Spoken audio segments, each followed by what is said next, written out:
and gentlemen, can I please have your attention? And I need all of you to stop what you're doing and listen. Now, live from Chicago, the Hal Sparks radio program Mega Worldwide. I have come here to chew bubblegum and kick ass. Hal Sparks, actor, comedian, and multimedia personality. And I'm all out of bubblegum. Hal Sparks. All right, let's do this.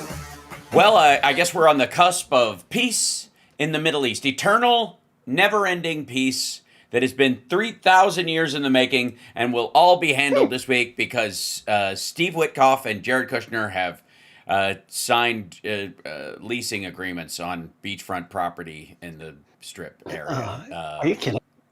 Well, not really. The Trump proposal they've been shopping around, by the way, which is almost exactly the Biden proposal, I would like to say for the record. The 20-point plan that Trump has been floating around since the beginning of the year and that has been batted back and forth with some mild modifications, some of which may end up torpedoing the deal in terms of what Netanyahu added to it, is exactly the deal that almost everybody has been presenting this whole time.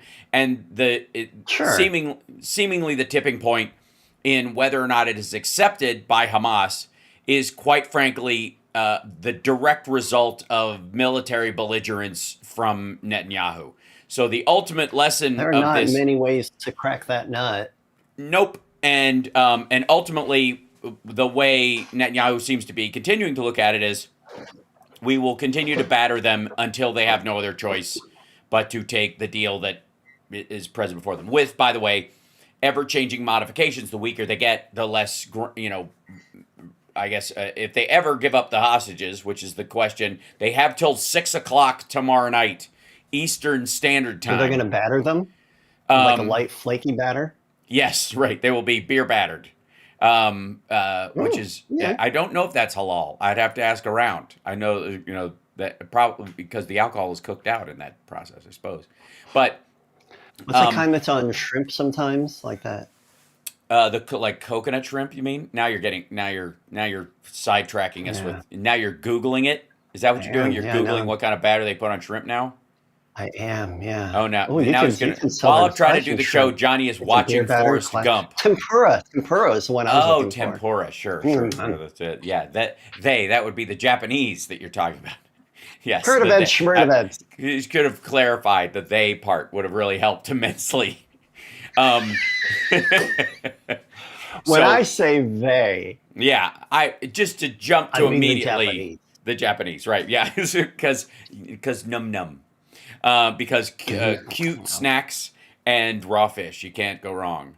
And what a sidetrack we've had, like right out of the gate. But let's back up, shall we, to the mid-'90s, when the Oslo Peace Accords, followed by Oslo II and Oslo III, The Reckoning, which, unlike Rambo III, was not dedicated to the valiant people of Afghanistan, curiously enough, there was a process in place where a guy from the Muslim Brotherhood who was running operations for effectively Hamas, he was like their first messaging and sort of militant wing messaging minister, whatever, living in the United States. There was a famous FBI wiretap of a phone call between this guy and other support groups inside the United States, followed by a wiretapping of the meeting that they had because they were planning on blowing stuff up at one point. And there was a trial later, and the guy was... I guess they were going to deport him to. He was given a deportation order because he was being. I think Israel had him up on charges, so he was going to. They were going to extradite him to Israel. They ended up not doing that. They extradited him to Jordan, where he hid for a while and still worked with Hamas. And then he went to Qatar, and he's been one of those guys for a while. This guy set up a system inside the United States where you'd get they contact Christians that were not the evangelical stripe, Greek Orthodox, Episcopalian, that kind of thing. Some, edge of the like almost pro-gay Catholic, ironically enough, and start running a thread of Israel colonization, the storyline that we hear the common storyline about Israel colonizing Gaza and all that kind of stuff. That storyline was birthed effectively in that post-Oslo scheme, because they were getting too close to actually creating a real Palestinian state with self-determination. And the Muslim Brotherhood at the time didn't actually want that. What Gaza and West Bank were ultimately to be was not a Palestinian state in terms of what Hamas wanted, but a launching site for the Muslim Brotherhood to, at different intervals, attack Israel as both a way of marshaling support within the Middle East for themselves and a way to make money and sell guns and all that kind of stuff. Just a standard military-industrial complex kind of strategy. On top of that, whenever Russia rang the bell, because there was this agreement through Iran and other satellites that anytime they wanted the U.S. distracted or the West distracted in something, you could just heighten the attacks from Hamas or related groups, Islamic State and Gaza and that kind of group, like into Israel, drawing everyone's attention there. And we saw this in many ways in its most distinct form with October 7th during the Ukraine war, that in an attempt to distract the world's eyeballs, October 7th happens at a very curious time in terms of the Russia-Ukraine war. And again, this doesn't overlay onto anyone who genuinely has feelings about the idea of a Palestinian state and a two-state solution, the thing that I think most of us have been hoping for a very long time, that most of us, like when the Oslo Accords originally happened in the 90s, I think a lot of us were like, this is a good start. Well, it looks like we might be getting somewhere.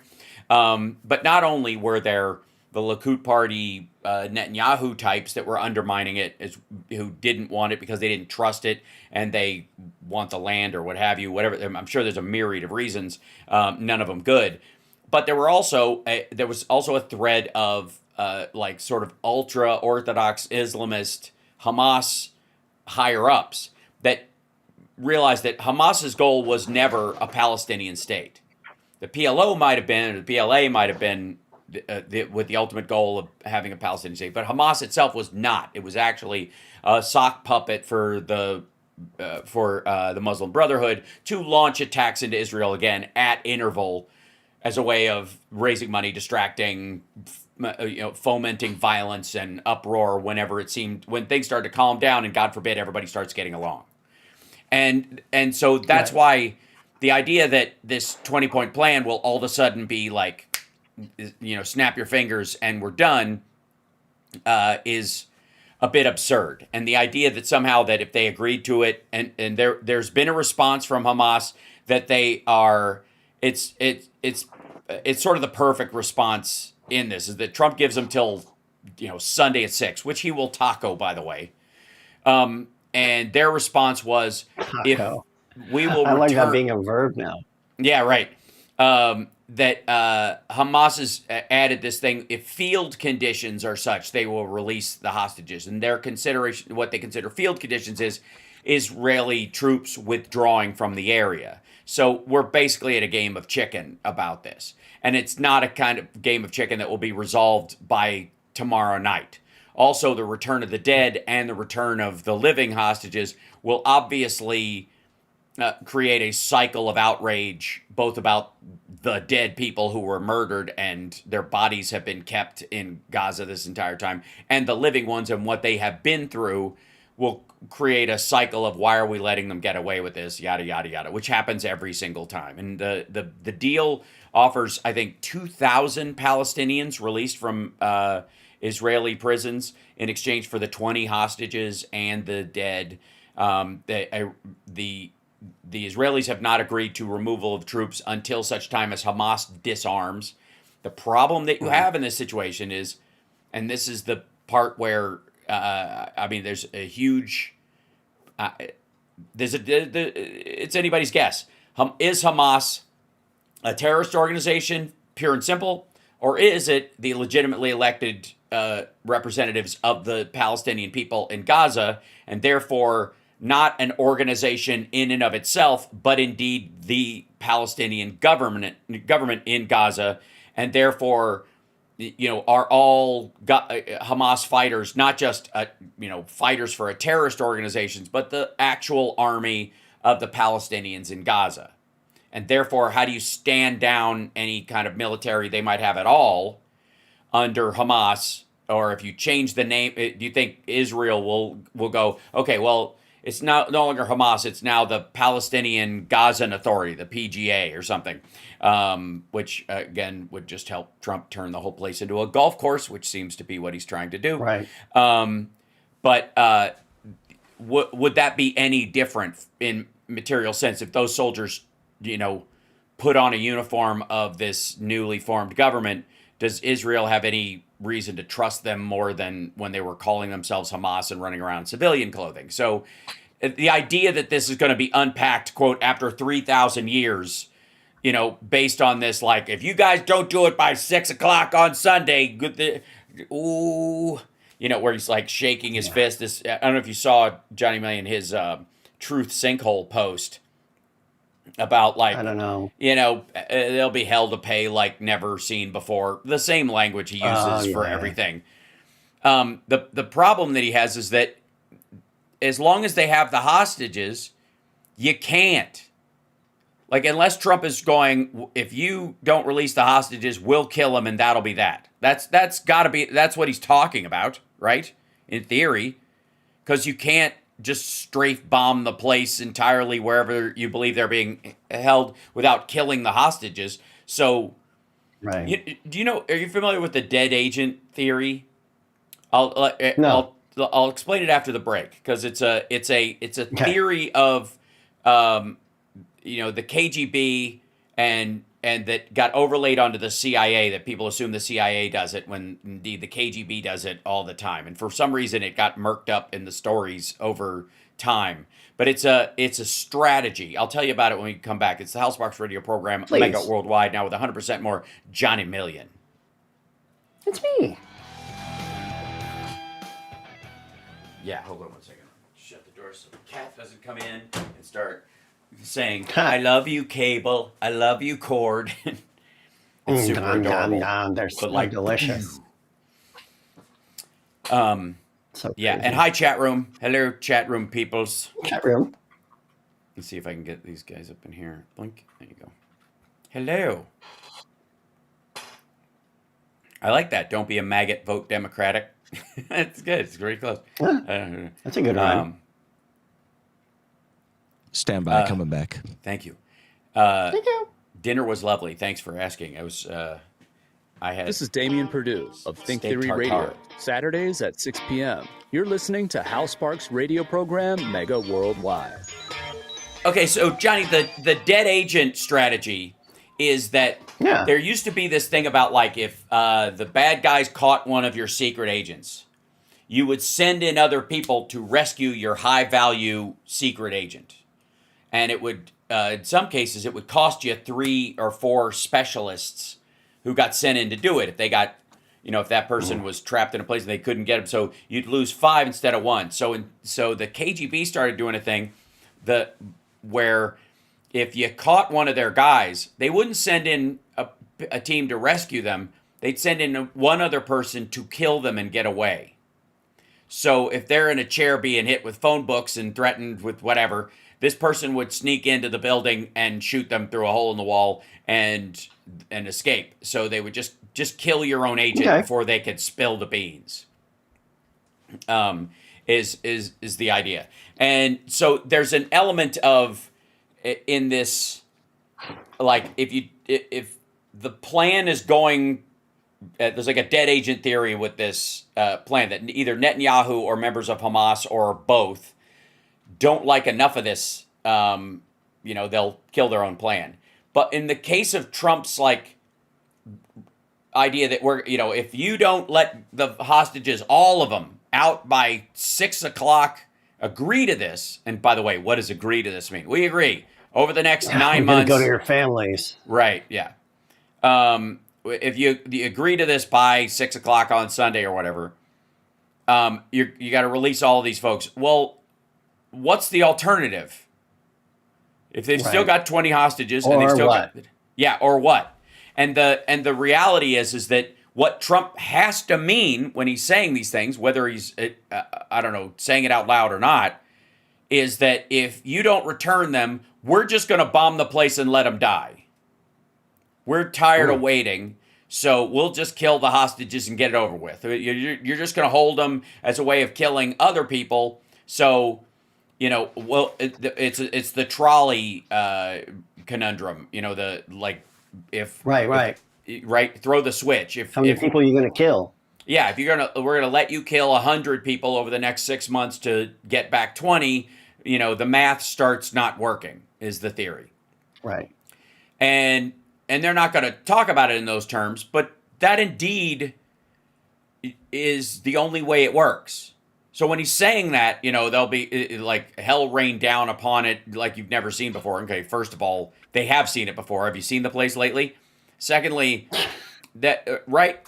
It's just absurd. And then on top of that, the actual hostages are they have to die for the next phase to happen, because they can't continue to be hostages no matter what past a certain line. That's why this is ridiculous.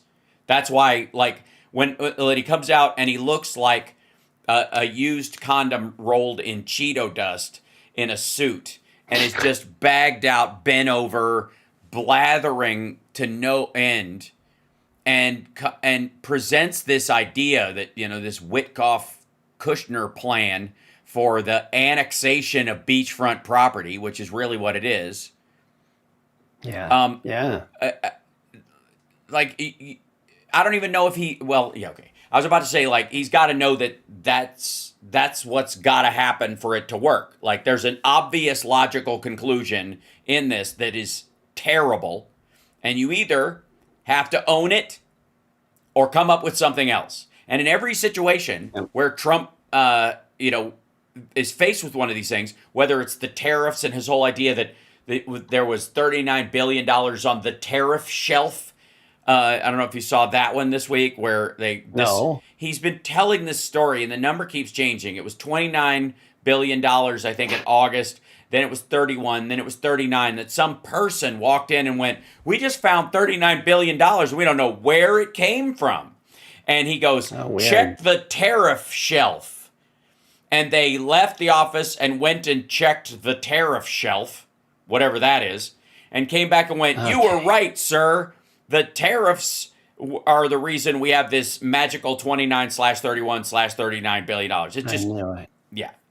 And the man's brain is gelatin. It's tapioca at this point. And I see people in the chat room going, Trump wants war. Trump wants to look macho.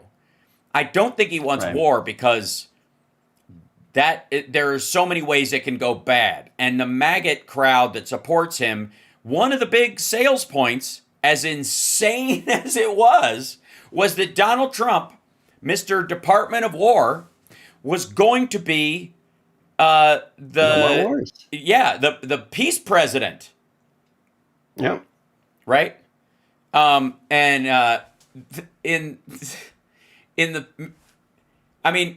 would think, and follow me, check me on this, Johnny Million, if you will, if I'm losing my mind. If you were going to be the peace president, turning the Department of Defense into the Department of War wouldn't be, let's say, a good sign. It wouldn't be a good flag in the ground to say, I'm moving in that direction. Yeah? It'd be, yeah. Does that make sense to you in any way? Can you hear me? Did you lose you? Yeah, no, it makes zero sense. Yeah. I'm sorry, I was in the chat. Oh, I understand.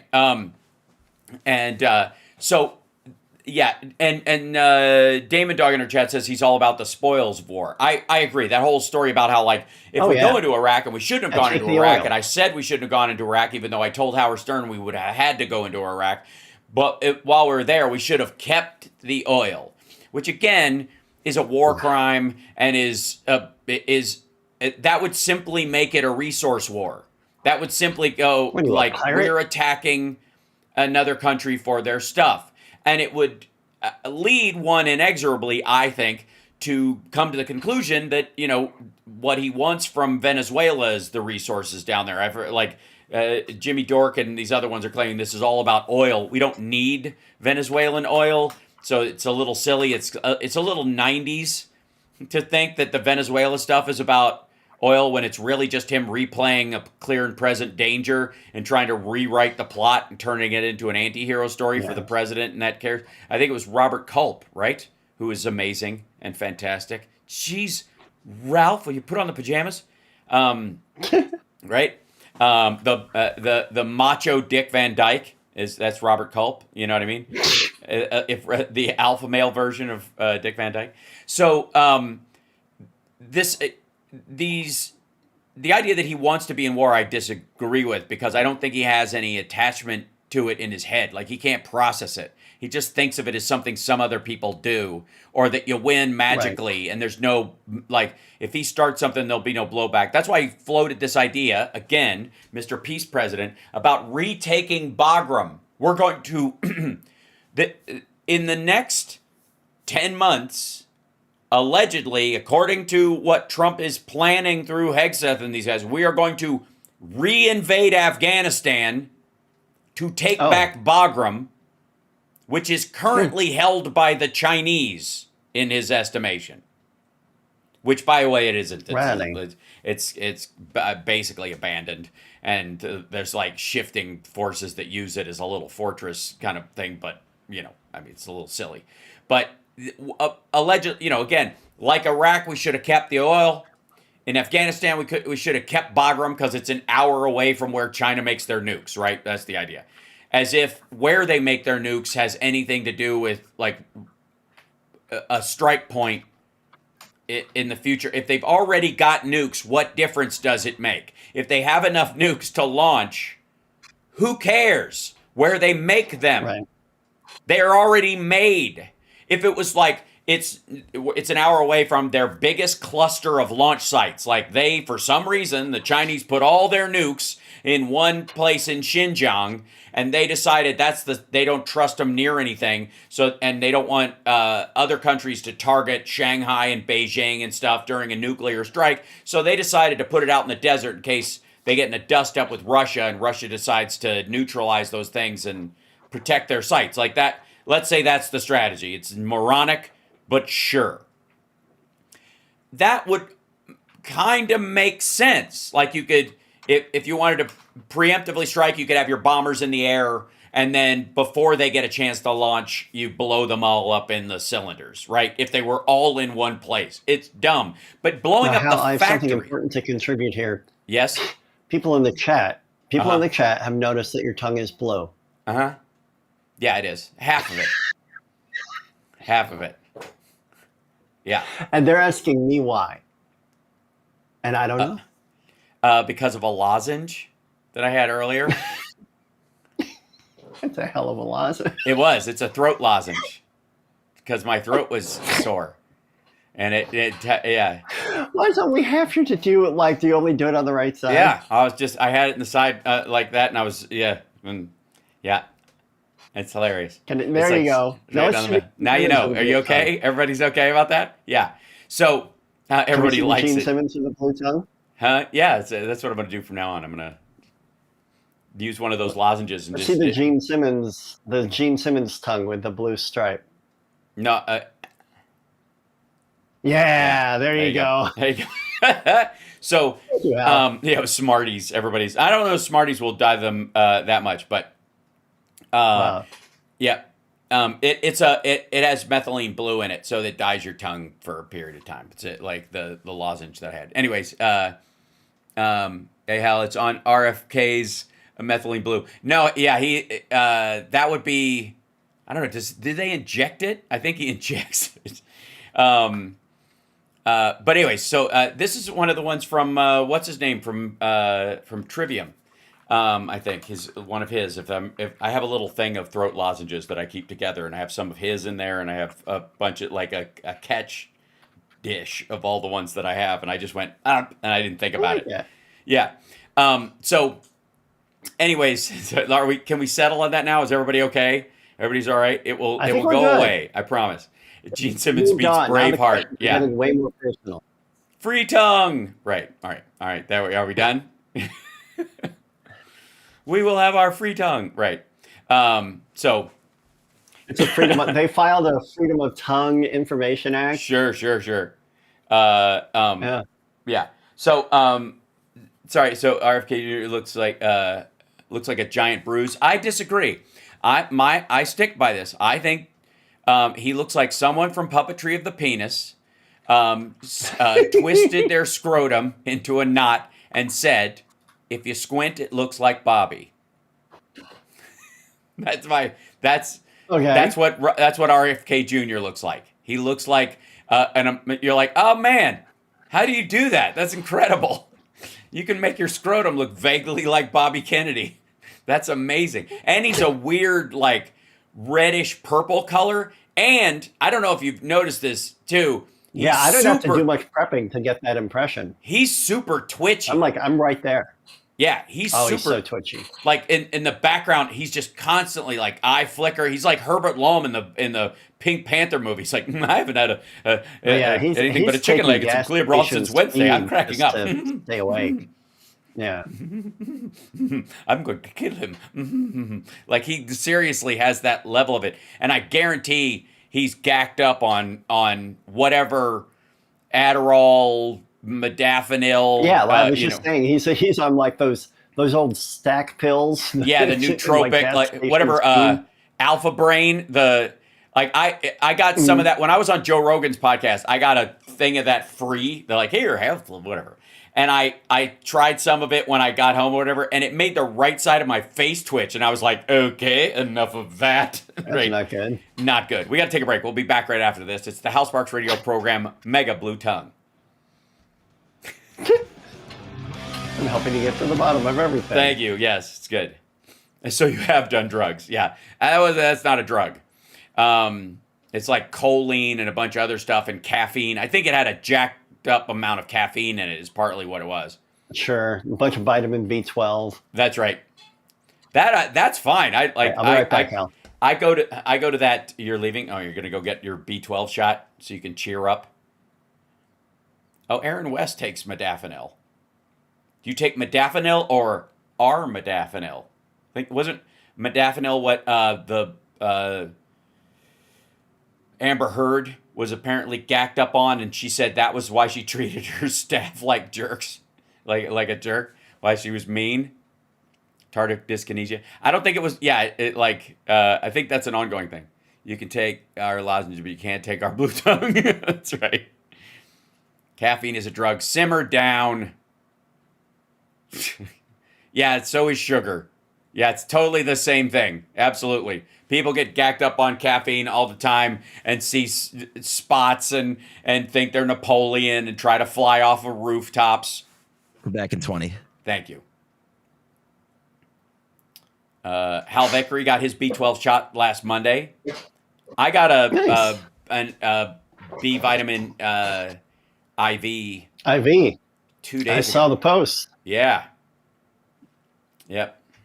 And then they have like a magnesium mix and stuff like that, just general, whatever. And it looks like pee. It's yellow. And you're like, welcome back to the Hal Sparks radio program, Mega Worldwide. So one of the things you might have noticed about a government shutdown is, boy, does it seize up that whole release of the Epstein files story. Oh, boy, weird. does it grind that to a halt. Boy, does it slowed to a trickle the story of how there are so many illegals. Johnny Million, I don't know if you know this. 25 million insane, murdering, sociopath, asylum-seeking asylum members, Hannibal Lecters. An army, 25 million Hannibal Lecters of all ages and genders stormed into the country. And Joe Biden gave them a job, health care, a cell phone, and a Discord chat they could plan their insurrection in. And apparently, because Trump ran on getting all these folks out of here, right? We're going to get them out. That was going to round them up day one, right? That was a big phrase, day one, which meant day 1 through 100, which meant during. Right. At some point, whenever you guys start complaining, we'll look busy, right? And in the process of, you'll also notice that they are still managing to have stories in the news where they have 18 ICE agents and FBI, DEA, like 4 different groups knocking on a door where 8 people are home.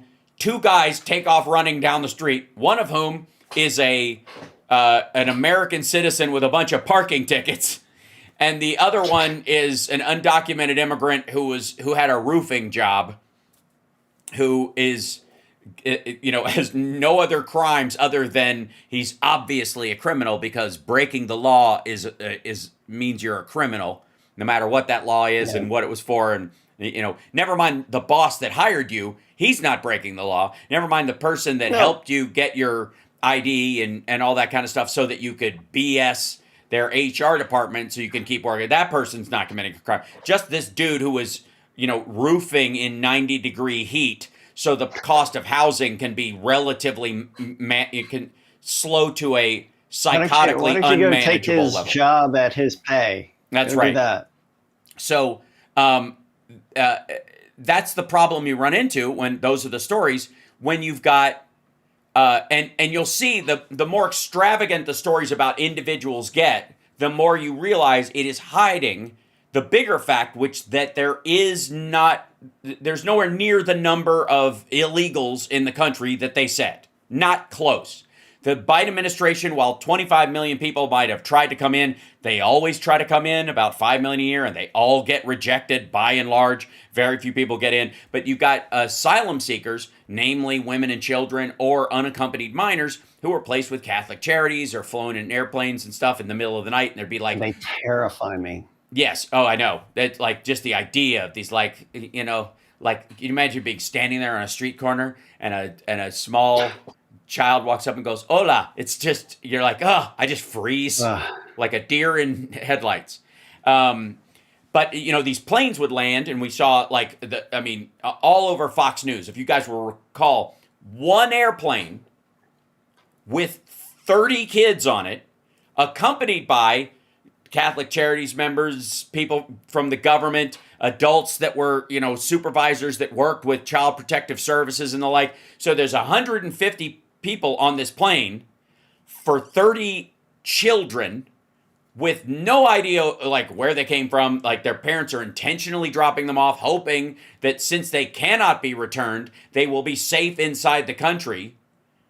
Imagine being in that position. Imagine being so desperate that you would just let your child loose into the country of Ted Bundy and Seriously? John Wayne Gacy and Donald Trump, and go, no matter what happens, it's going to be better than us going home together. That child will have a better chance in life if they could just stay here. Imagine just like separating yourself. Never mind the child separation aspect that the Trump administration, takes great glee under Stephen Miller doing. Imagine being a human being that makes that decision for your own kid. Like the heartache, the fear, all that. Yeah. Okay. Meanwhile, you're just rolling the dice. yeah. And so the idea that, and then what ends up happening is exactly kind of what you hoped. Catholic Charities place them with a foster family. There's a support structure in both our government and the people around to make sure that nothing terrible happens to them. There are, again, 120 adults taking care of 30 children, flying up there. And this airplane coverage was played over and over and over on Fox News. And I have a personal connection to the if you play the video over and over, it means it happened again and again. If you show footage of, they just keep coming. Yep, they just keep coming. Like the footage that I shot of the Tesla dealership where the car blew up, and I managed to get the battery cook-off on film, and so it became this viral video that was all over. Fox News played it all over the place. I ended up making a little over $3,000. I thought I should make a lot more considering the loop it was on. I feel cheated, but it helped buy some computer stuff, so I'm good. It helped with the setup here. It was like a little funding boon to the show.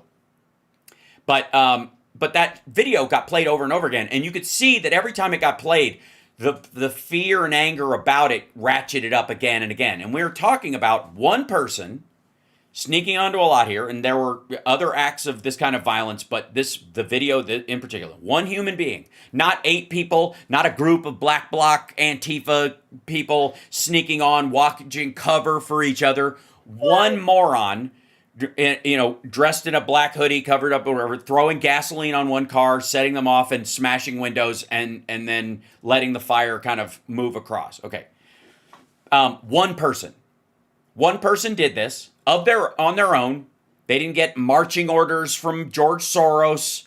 This person went to trial. They are going to jail. I think they should go to jail for longer than they are than the mandatory minimum on arson, because I happen to think arson should be counted as attempted murder, because it is a wanton disregard for who could be burned alive in that process, especially if there's a guard in the building and you've got a bunch of electric cars with batteries. The types of fires that can come from those things can spread so terribly. And in a Tesla facility, they might have stored other batteries that are offline, that are just stacked there for replacement, God forbid. And that spreads. I mean, it's like blowing up a chemical plant near a subdivision. You need to go to jail and stay there.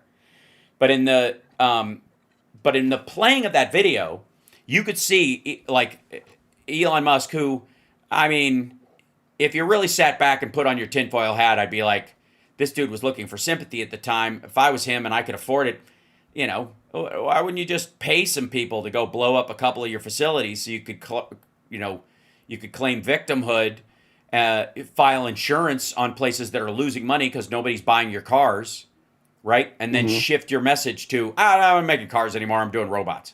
I don't know if that's ever going to happen, but it seems like a pathway that you could use. I'm just thinking off the top of my head. But in the meantime, there was this thing about Twitter being a window where people look at it and they go, oh my God, every time I look out my window, I see a car exploding.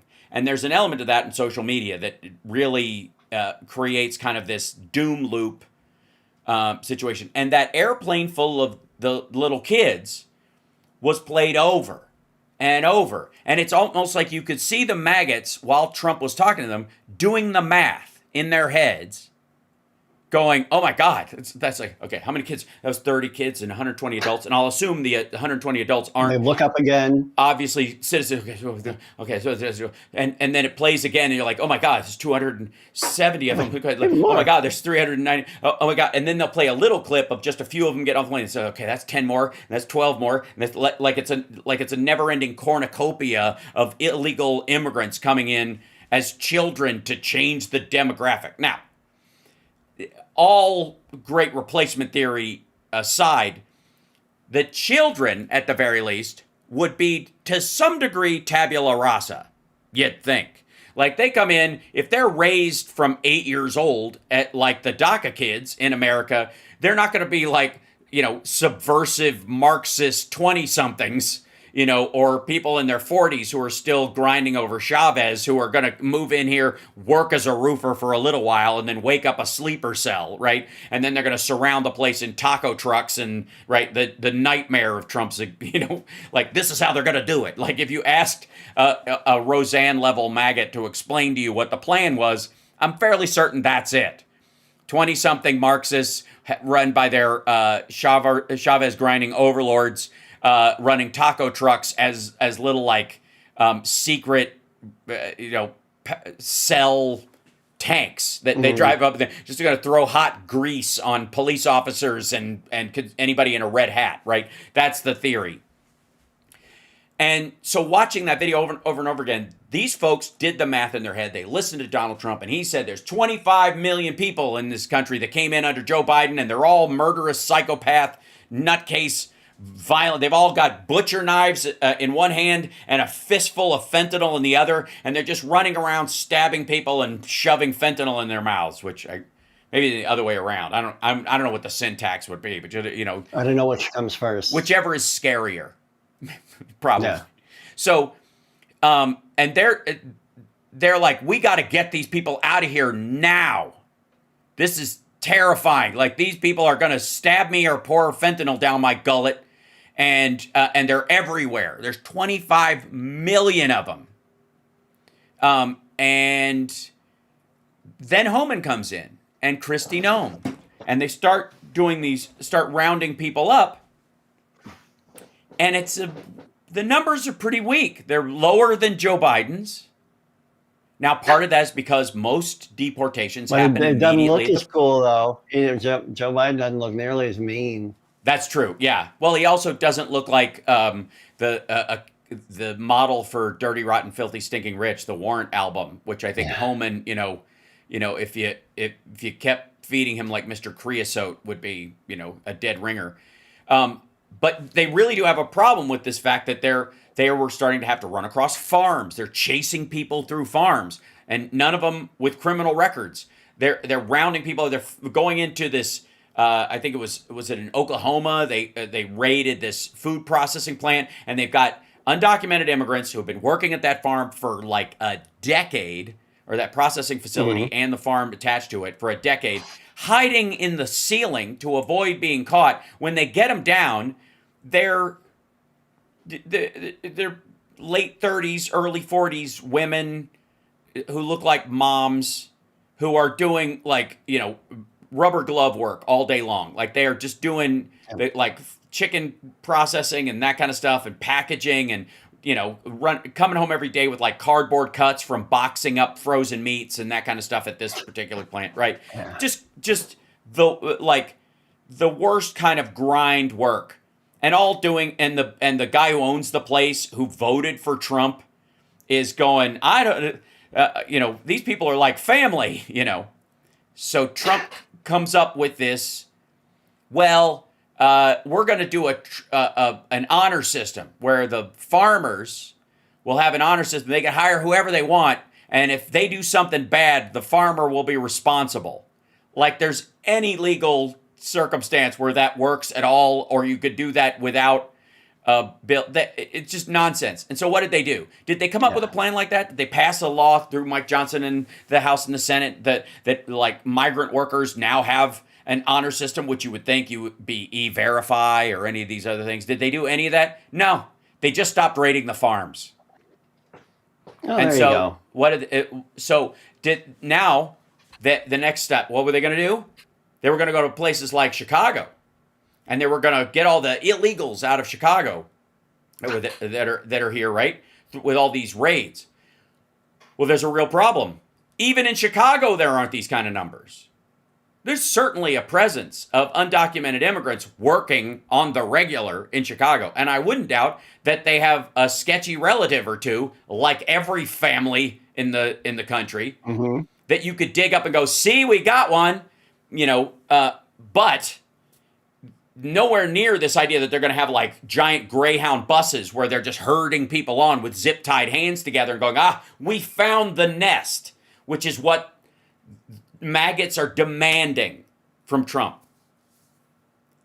And he can't give it to them. He can't, because the numbers don't exist. It was always a lie.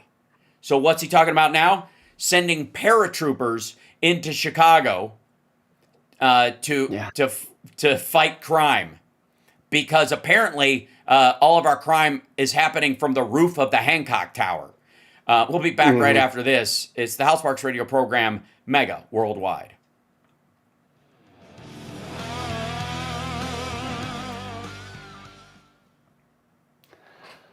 Some upsetting pictures from the Chicago area.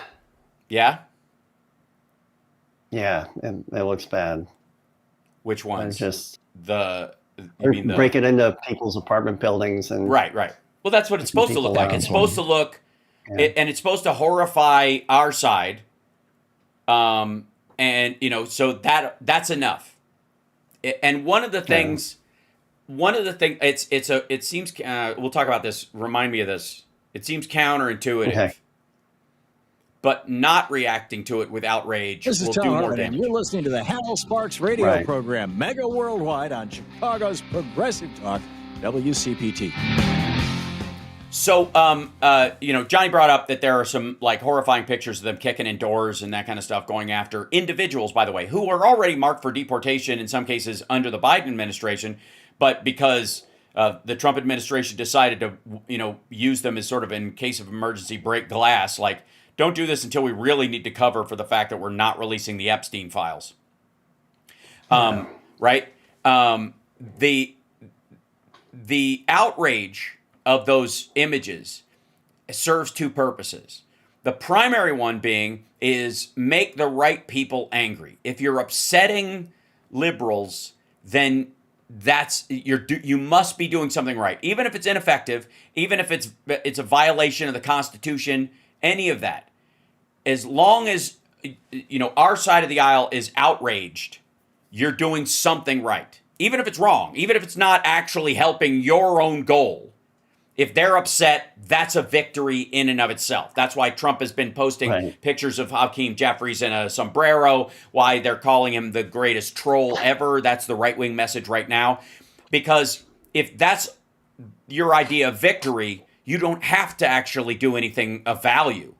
They will consider it a PR win, which is enough. That makes them, and the F Your Feelings crowd is really excited whenever their feelings get justified or recognized as valid, right? Yeah.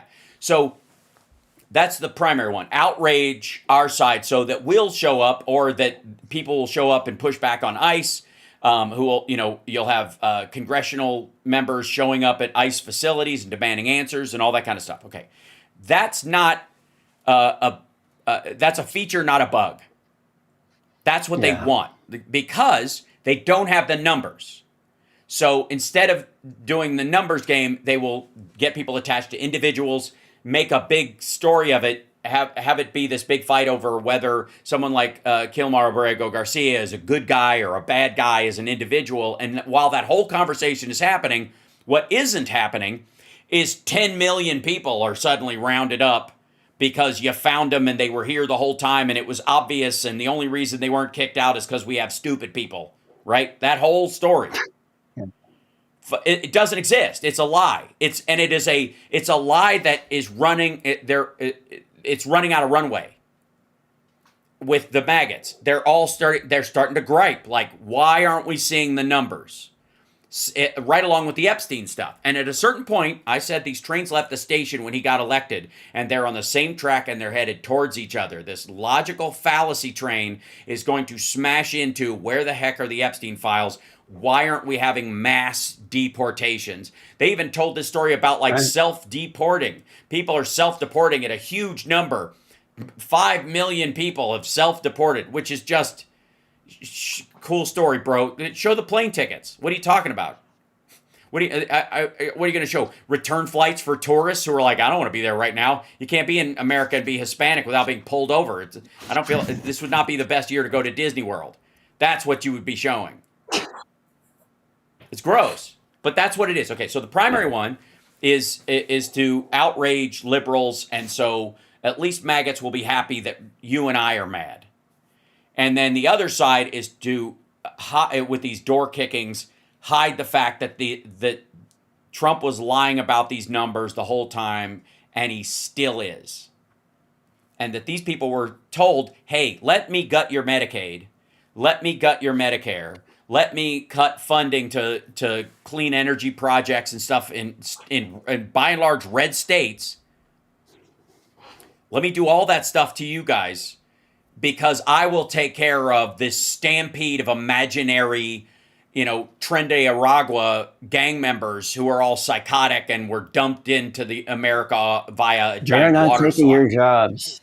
Yeah, to come take your job as a psychopath, right? That was what I was worried about most of all, was that what are American psychopaths going to do when you've got someone coming in and undercutting? What about our homegrown psychos? Yeah, our homegrown psychopaths, their wages are being undercut. How can they compete? So this is an ongoing thing in every area of the Trump administration stuff. That's why everything is that right now. We are in the plate spinning phase.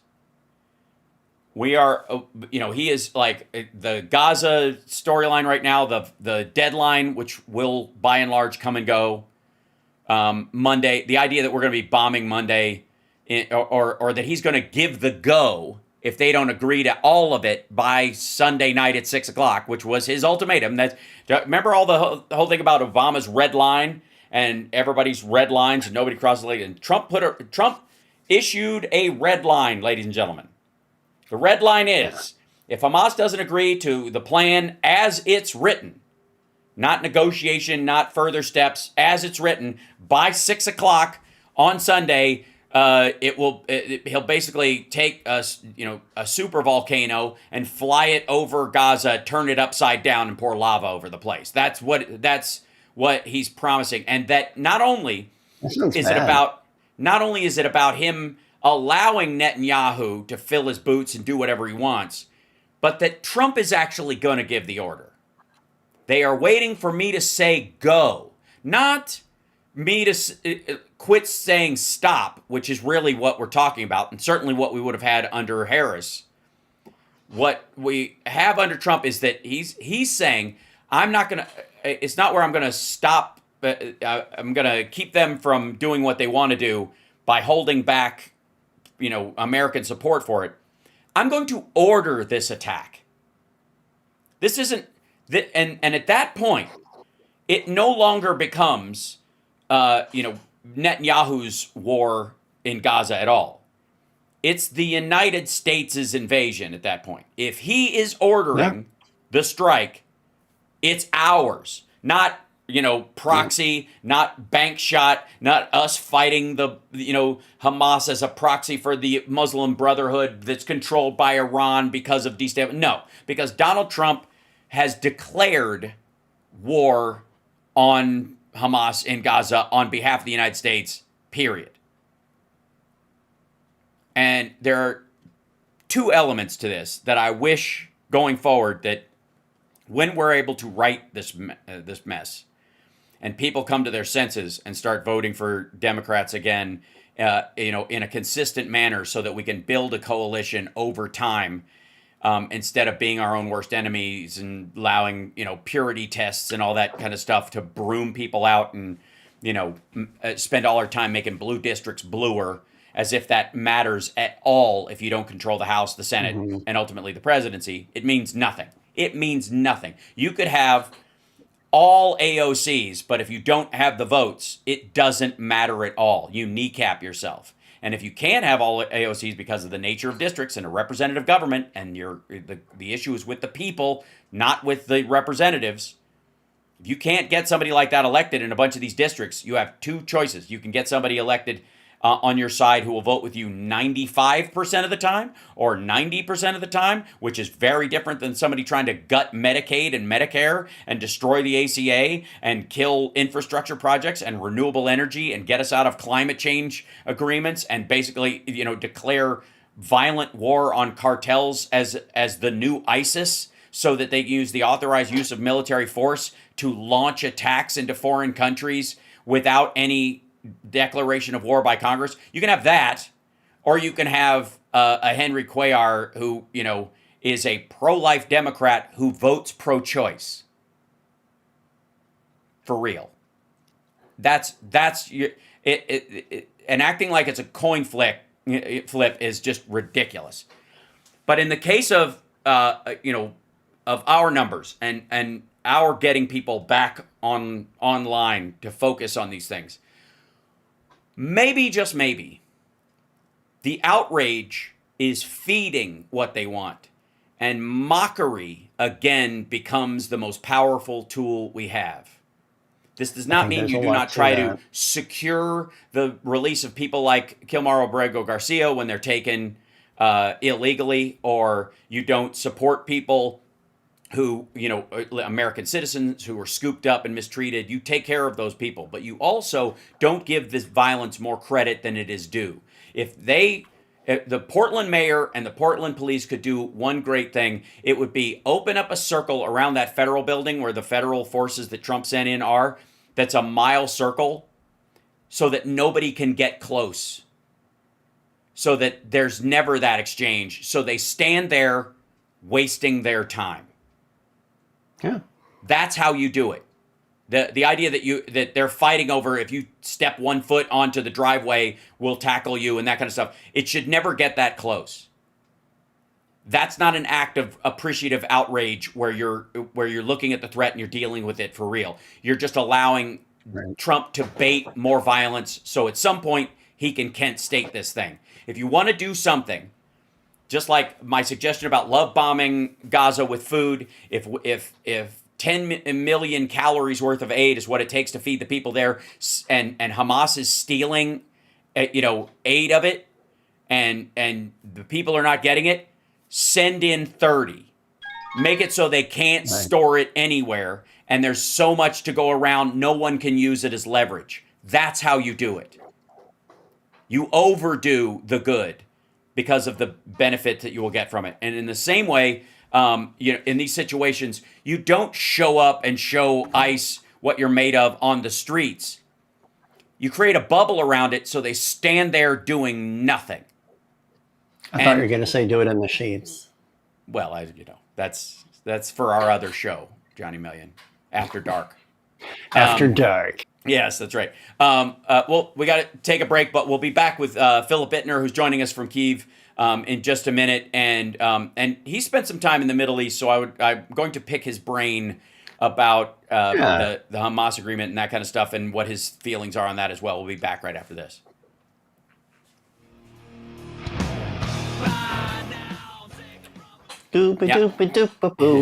It is I have no idea about the Hamas thing. Okay. I just mean like in terms of like history there that you might have experienced while you were there, or Iraq or any of that area. Did they release the hostages? No. Of course okay. So it's still based on their supposed offer to do it. Yes, exactly. Yeah. Yeah. Let's see. The Hamas is. They said its agreement to release all remaining Israeli hostages in exchange for a permanent ceasefire and Israeli withdrawal from Gaza, aligning with elements of President Donald Trump's 20-point peace proposal. Trump endorsed the statement and urged Israel to immediately halt bombing to facilitate safe hostage extraction, while Israel's government expressed readiness for initial implementation contingent on Hamas's full disarmament, and that's the draw. So Hamas has to disarm, and Israel has to pull out, and it's a Mexican standoff. Like neither of them is going to agree to it. And secondly, Hamas is not the Palestinian people. It's again, can you imagine if like a big chunk of the American people in defense of like strafe bombings of Louisiana and other places were saying that the Republican Party has to stand down, or we're going to continue to kill Americans. Like it's silly, like because everybody or New York, they're bombing New York, and until the Republican Party steps, dissolves themselves. Well, there's elements of the Republican Party to be like, well, don't threaten me with a good time. And Hamas's problem is exactly that. Like if you're using people as human shields, you need them killed on the regular to justify your argument that Israel can't exist anymore, and that's in the charter. So it's so weird. But the idea that he thinks it's going to it'll settle in a matter of by tomorrow night at 6:00. There are a bunch of I brought up that whole thing about like the post Oslo Accord stuff because at that time there were they found a bunch of influencers, people in the media, religious people who would acted as Hamas mouthpieces against the Oslo Accords in the 90s, and they became the birth of the whole kind of like pro-Palestinian movement. And it doesn't mean everybody in it. There's some true believers, but there's also a thread of these just like during 2016 there were the BLM. There were Russian bots on either side, pro and against. Some of them would set up like pro-Hillary and anti-Hillary gatherings on the same street corners so that there would be clashes. They're trying to create that division on purpose. And so there's people working in the sort of Hamas messaging crowd in the United States to do just that. And Trump's, playing into all of it. Hold on. So let me bring in both of you guys. There you are. Hey, look at that. And I think it's just, why is this square missing? There it is. Boink.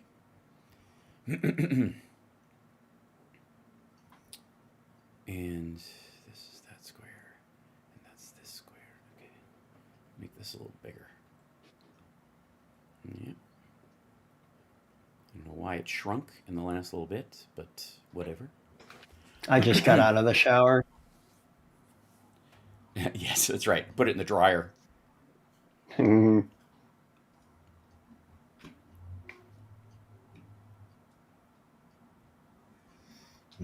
Coming back in 15. Excellent. Thank you.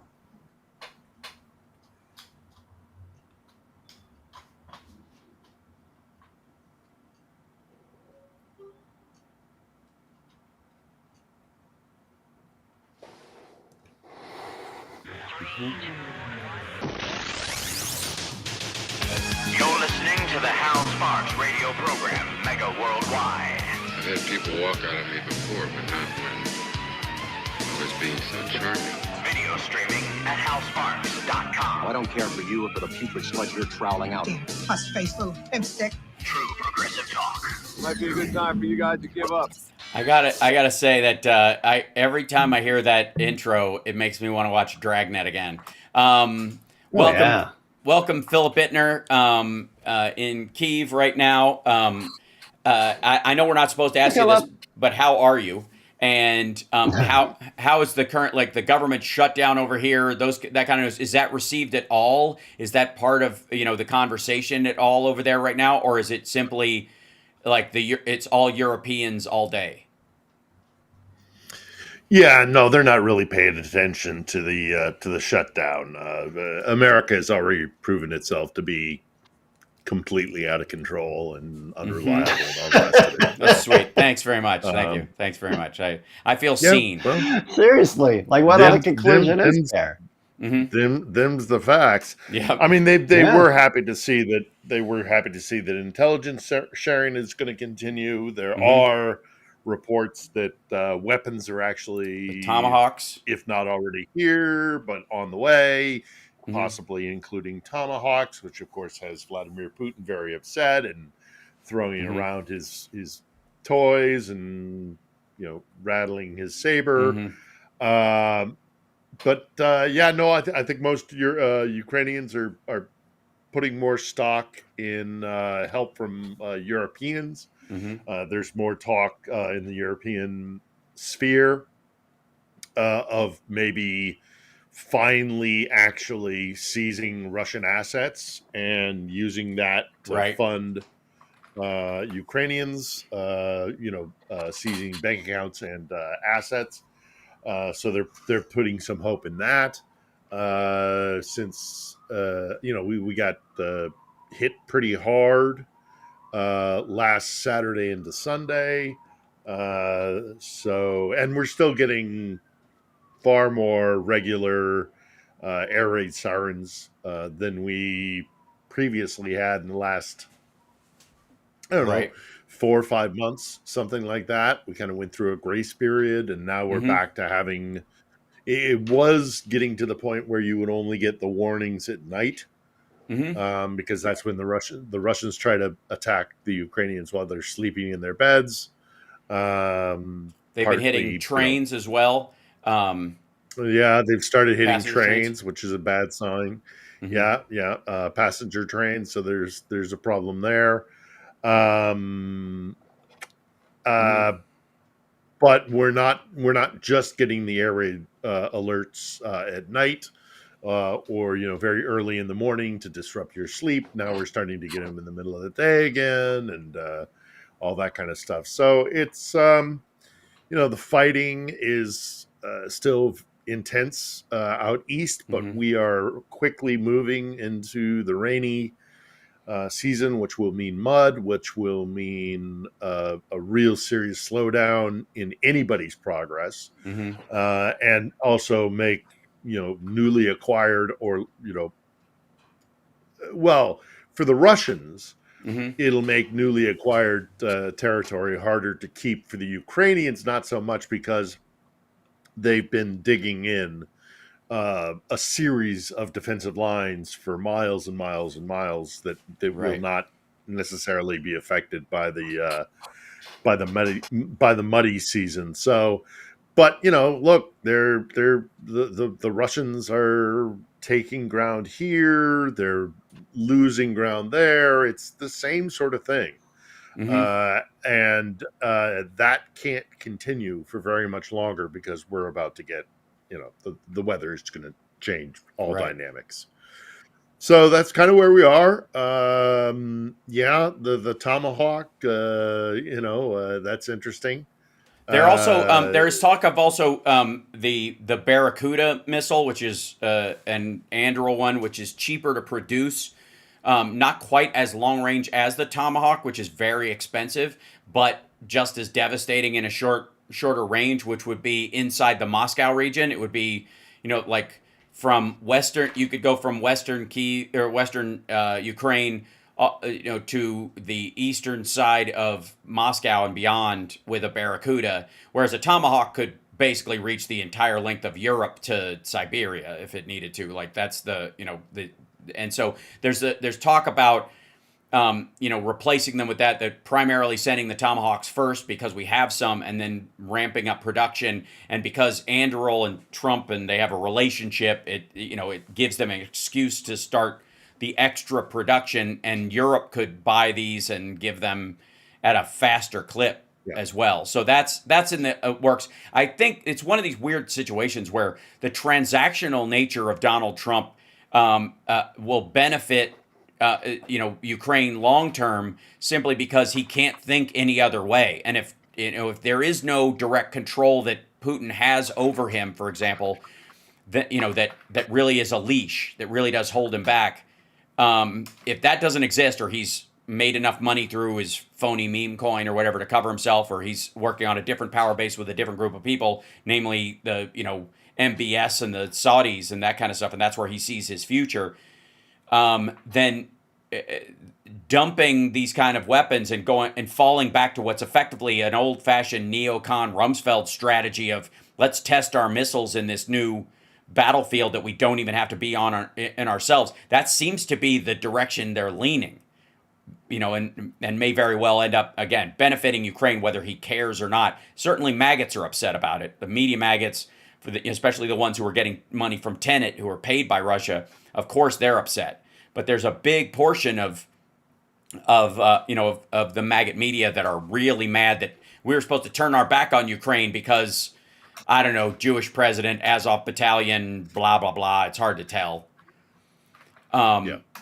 But that and the Ukrainians have the Flamingo now, which is domestically created, which is a domestically produced cruise missile, which is actually it's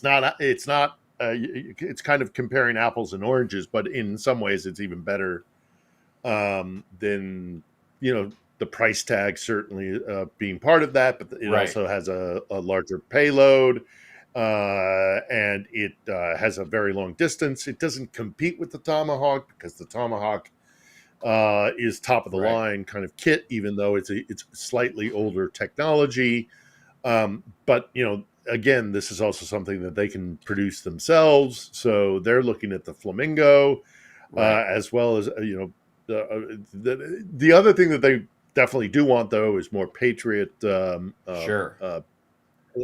actual systems, but of course also the rounds for it, the ammunition for it. So hardware is still very important. They're still cranking it out. I think they're going to start relying on the Europeans more to foot the bill, which again, referring to Trump's transactional nature, might fine, whatever. Yeah, who cares? Exactly. I don't care.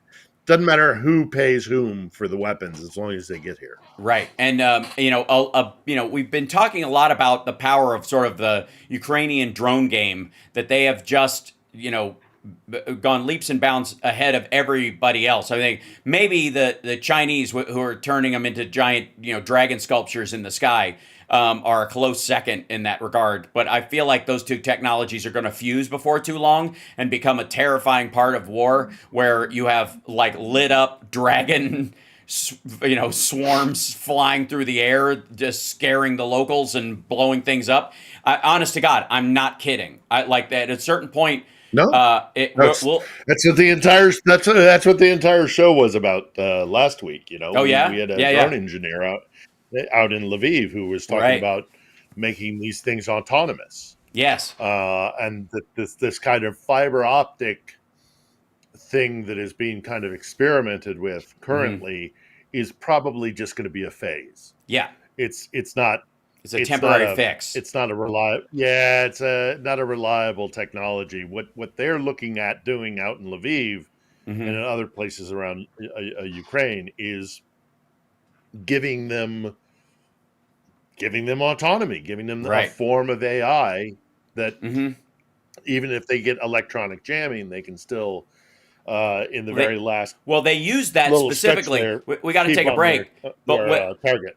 Yeah, they use that in the big attack that they did. I'm blitzing on the name right now, where they hit them in the trucks and all that kind of stuff because they were going. The drones were passing through waves of like spider web. Yeah. They could pass through this like electronic interference, and then reconnect on the other side. But they had to continue on their plan. If AI can help them travel along their route beforehand and get them through that wave, they can continue their attack point, and there's just no way to guard against it. We got to take a break. We'll be back right after this. It's the House Sparks Radio program, Mega Worldwide. Chat room, get your questions for Phil to Johnny. Yep. Do it.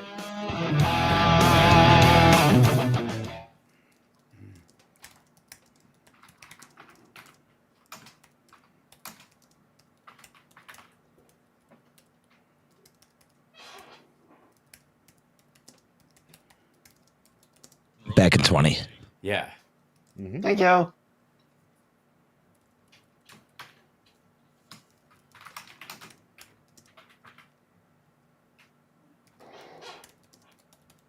Okay.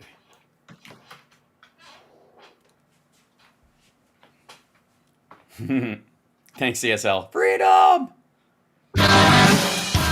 Now let's get back with Hal Sparks' radio program, Mega Worldwide. There's, while the Russians are bombing trains, full of civilians, and, in this attempt to kind of push this, everybody is an enemy combatant when the country you invade won't lay down and take it. There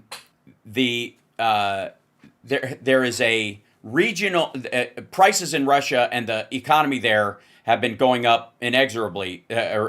Prices there have been going up, and their economy is crashing to the point where, and we've talked about this a lot. One of the biggest reasons why Russians die is alcoholism, and 41 people have died in the Leningrad area after consuming bootleg alcohol that was made from methanol because. When the Russians are running out of vodka, you know that there's a turn happening.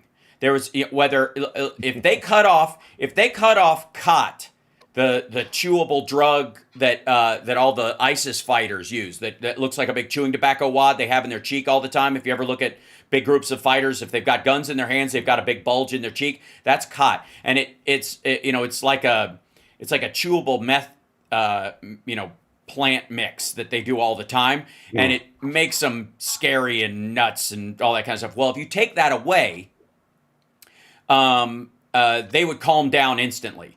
I don't know if that. I think the opposite is true in Russia. If you took away vodka or their ability to get alcohol, that's not good. That gets very. They'll find a way. Very they'll bad. They'll find a way around it. I suppose, but man. That and whether it's methanol. I mean, there was a period in the 90s when Yeltsin tried to ironically enough, given how much Yeltsin drank, tried to crack down on drinking, and we started getting reports that they were drinking de-icer. Oh, right. Yes. Right. Yeah. because there's a certain amount of alcohol content in there. Yeah, it's like the Amazing Jonathan used to have this joke about windshield wiper fluid and window cleaner because it had the early window cleaners had alcohol in them, and he would have a bottle of window cleaner on his thing, and he would just spray it into his mouth regularly, but it was just blue liquid or whatever. But it was that joke, I think, stemmed out of that. It stemmed out of that story from Russia in the 90s. And Johnny, I don't know if we have questions yet, but we do, yeah. Okay, yeah. Let's grab one, and then I have another thing I want to talk to Phil about after it. All right, I'm copying and pasting one so I don't lose it here. Mm-hmm. All right, so the first question I've got over here is from Greg Edmond. For Phil, we're hearing alarming reports from the Russian-occupied nuclear power complex. How bad is it right now? Well, it's not good. There've been exchanges of fire. The Russians have positioned military units within the power plant, so there's a lot of very serious concern. The Russians are claiming it's the Ukrainians firing on the power plant, and of course, sure. Ukrainians are saying it's because the Russians are firing from there. And so, what are we supposed to do? There's also the other issue that if you cut off the electrical grid to the power plant, that you're going to affect the coolant system. Because you got to have the lights on in order to keep the rods cool, keep that temperature down, and you can't just turn those things off. You have to gradually lower the temperature in the fuel rods, and even then, what do you do with them? How do you dispose of them? So this is an issue of grave concern to the international community and to the Ukrainians for sure. Yeah, this is the I guess the longest stretch it's been on backup power in its existence, and it's running on diesel generators currently. And if they run out, if they're not continually running, that's the worst possible scenario for one of these facilities. That's when you start to have a potential meltdown and stuff. So there's definitely a big freak out going on about that. And also there's a question about, and this goes to your whole thing about, Russian history. And if Putin's the one who destroys what was the nest of the motherland, where it was germinated from, the birthplace of all the Rusko Mir, it doesn't necessarily work out for him. And that's kind of what they're talking about when you have a second Chernobyl, effectively, possibly from this kind of situation. So there's reason why both sides would want to remedy this. The problem is there any, battlefield cohesion on behalf of the Russians to allow that through? I mean, are they like it's hard to tell in a meat wave situation. How coordinated are they? And there's also the question of, I think there is some brinksmanship going on here. Yep.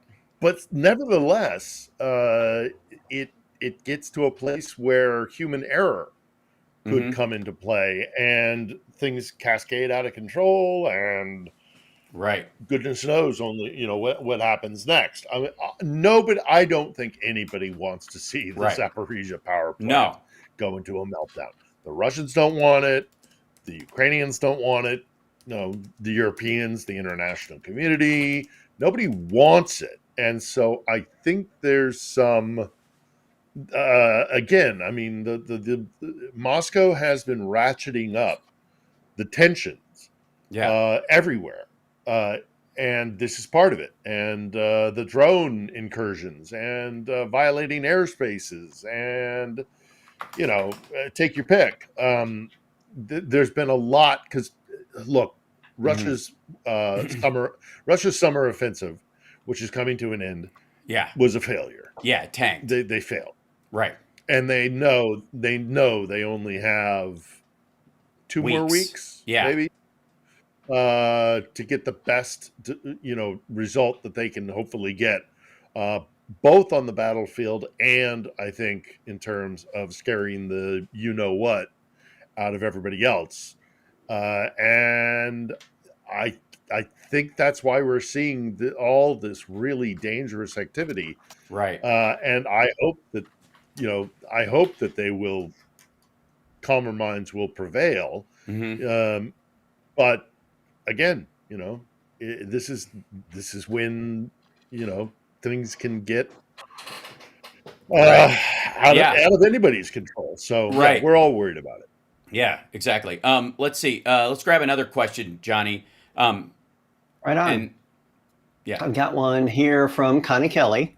My Polish colleagues are saying that NATO is building a drone wall along the border. Does it look like this will end up a drone war, or will it move in a different direction? No, it's already a drone war. Yeah.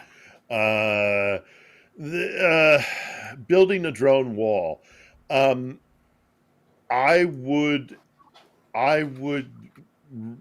say that wall actually is out east in Ukraine, in Donbass. I do not the European NATO nations, Poland included, have a lot of catching up to do. A lot of catching up to do when it comes to drone technology, strategy, and tactics. And that's one of the reasons why the Ukrainians are offering this expertise in return for finances and continued, weapons support. So they are very soon going to start exporting drones, and that will, as we discussed on last week's show, that will allow them to get financial returns, which they then can go and either develop more drone production capability or buy other weapon systems.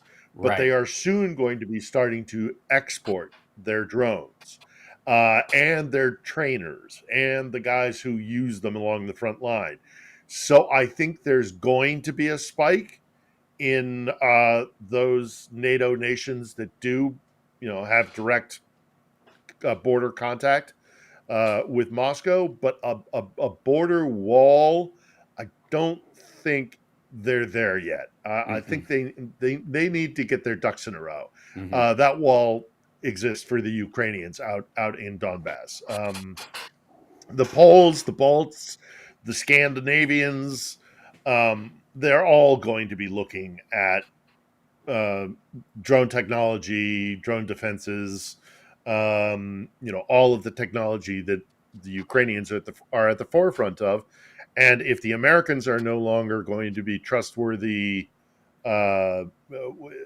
supporters when it comes to weapons technology, and the sheer bulk of the U.S. military industrial complex and the scale of what America can produce, if they're not going to do it, the Ukrainians might very well step in and start going to the Poles and the Norwegians and the Finns and saying, this is how you fight a modern drone war. So we shall see.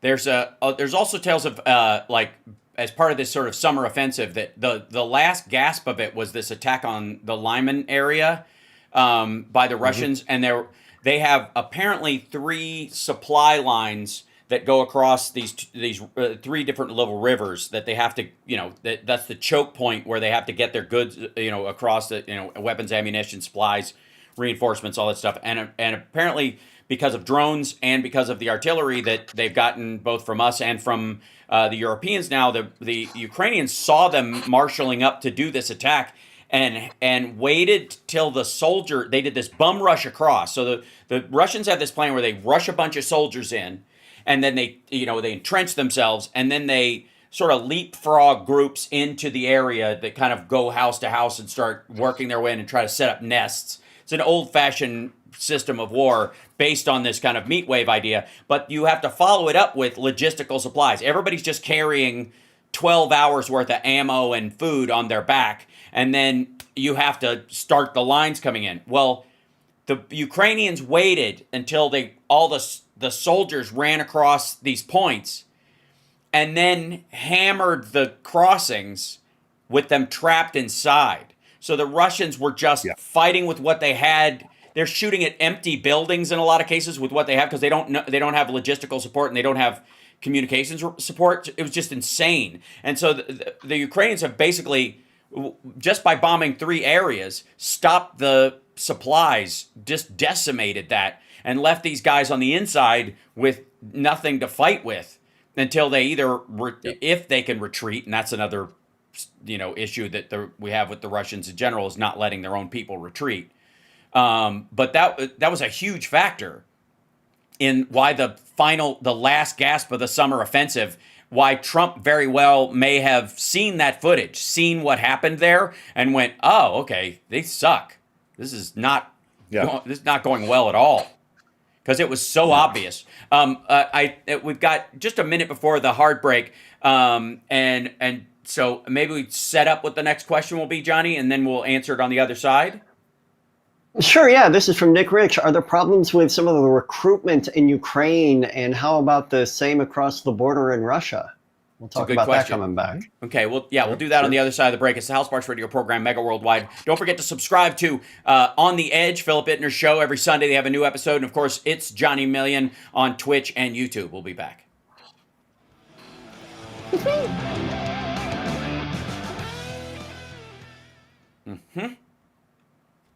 And scene. Okay.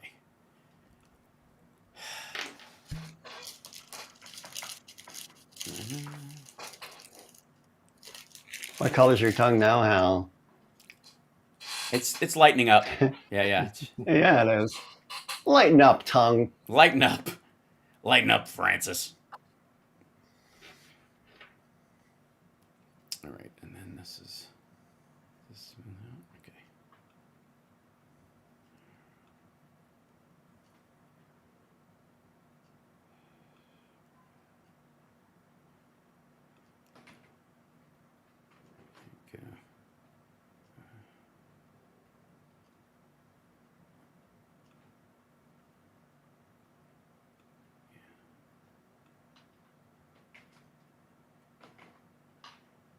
Working on something. Okay.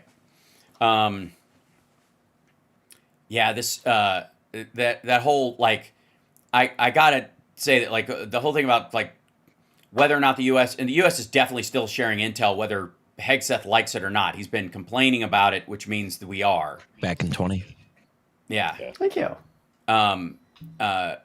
But I guarantee we're seeing what's going on. He's getting Dan Kane is showing him what's going on over there. Yeah. And so is Kellogg. Kellogg's brutal assessment was equal, Now, back to Hal Sparks on Chicago's Progressive Talk, WCPT. Welcome back. So the question before the break was, how's recruitment in Ukraine as far as soldiers and versus what's going on in Russia? And it is a war. There is something similar to a draft in both countries. One was attacked, the other chose to attack. So I think it's always different when your forces are being, you're being called up to attack another country versus called up to defend your own. It's a very different experience. If you don't believe me, ask everybody who knows anything about Vietnam.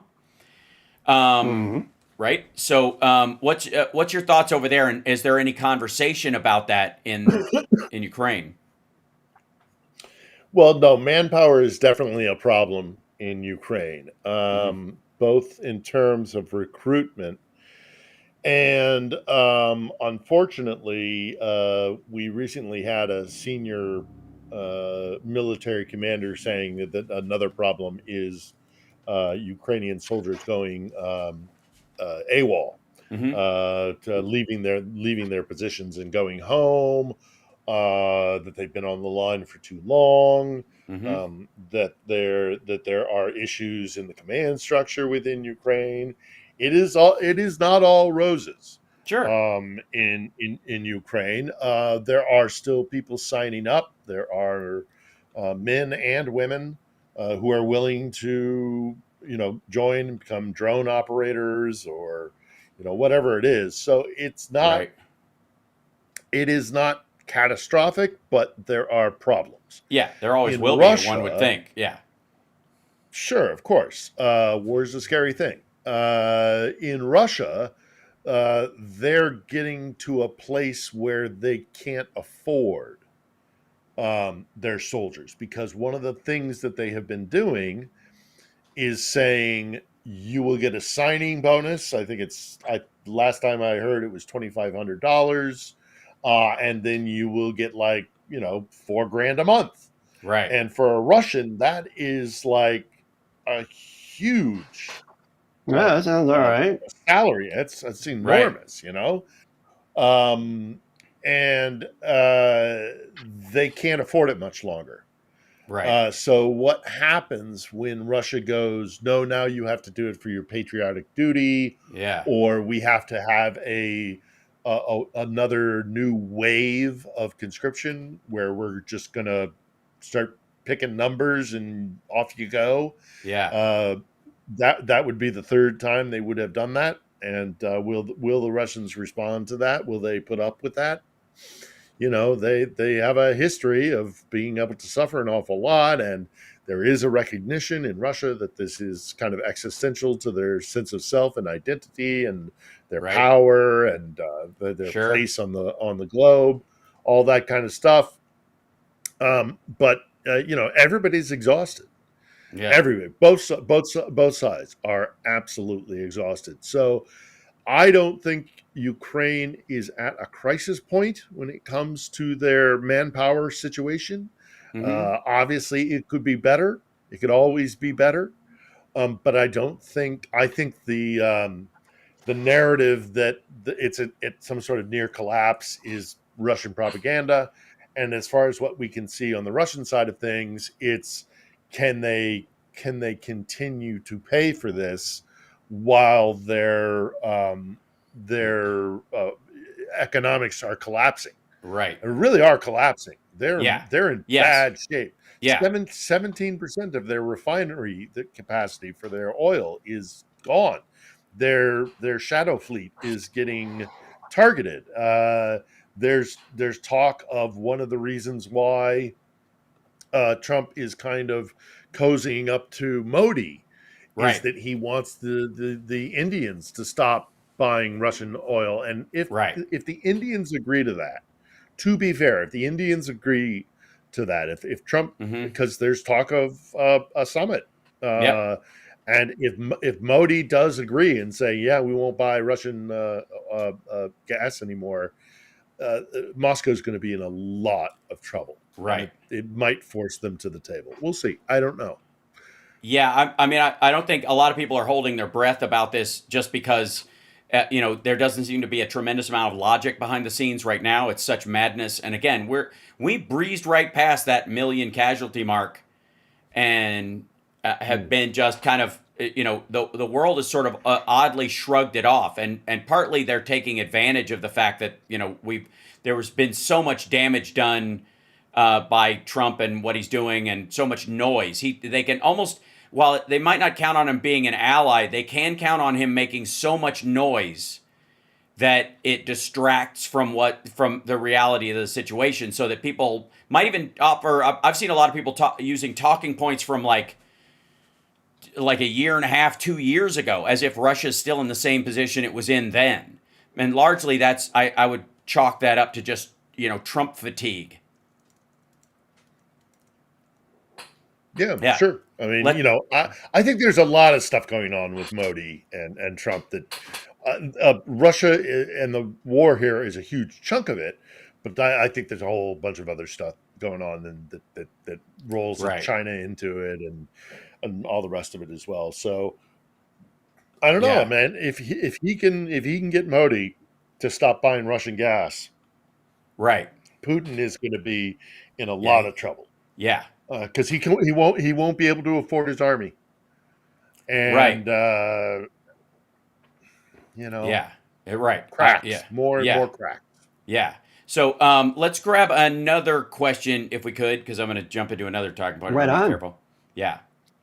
So I've got Paul next. Paul says, "What does Phil think about China attacking their own people with drones?" Oh well. attacking China attacking their own people with drones. I hadn't heard anything about it. Yeah. China's not my bailiwick. Yeah, that's more my zone. It's ironically enough, it has a lot to do with lack of soldiers. It's a similar situation, almost ironically, to like the size of the population you have to control in China and the volume of people you have to do it. And I remember very distinctly when I first went to China in I think 2001, you would see soldiers on the street corners, but you could tell by how they were carrying their guns they were empty. That it was largely for posturing, and that the government itself didn't even trust their own people enough to give them loaded weapons. They were afraid. They're as afraid of some sort of like inverse nationalism that kicks back in. So they have a real hard time, creating a party loyalty military force, which is what the PLA, the People's Liberation Army, for the record, is not. And they always talk about the Chinese military. It is not the Chinese military. It is the army of the Communist Party, not the population, which is why they can put soldiers on the streets, which is what makes us different than them.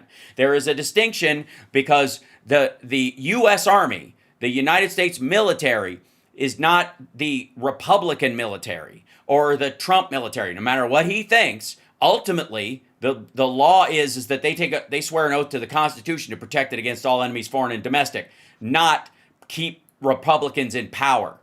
And Trump he even ran into that this week where he was, there was somebody saw over the shoulder of one of Stephen Miller's flunkies looking at his phone on Signal, of course, because these guys are morons and they like everything's a reboot with these dummies.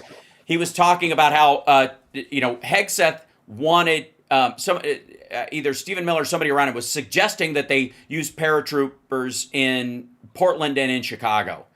That they want to send an elite military is a thing. And Hegseth needs Trump to order him to do it. Because he can't just do that because that's like tantamount to a military leader or the Department of War secretary creating martial law, which he does not have the right or the ability to do. And so he needs Trump to order that as an emergency thing. Trump demurred or chickened out or thought better of it, depending on who you listen to. And so he sent National Guard instead. And that's largely the maggots around him on the periphery saying, you can't, no. You can't send army. You can send National Guard. The minute you send army, we are China. And that's partly why. Because again, the PLA is the Communist Party's army. They can shoot civilians in China anytime they want to.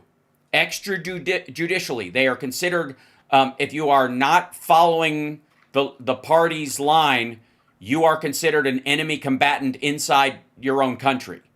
That's the law. They can just shoot you. And that's kind of why it matters that you don't want the military policing your streets.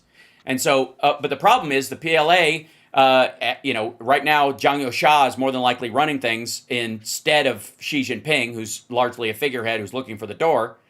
And Zhang Youxia is the head of the military. He's head of the PLA for all practical purposes. And so the concern is that this guy might stage a coup, so they have an even bigger problem. So he would rather have drones, because at the very least, sympathetic forces, allied with Xi Jinping could knock drones out of the sky, but they don't have to kill their own soldiers in the streets.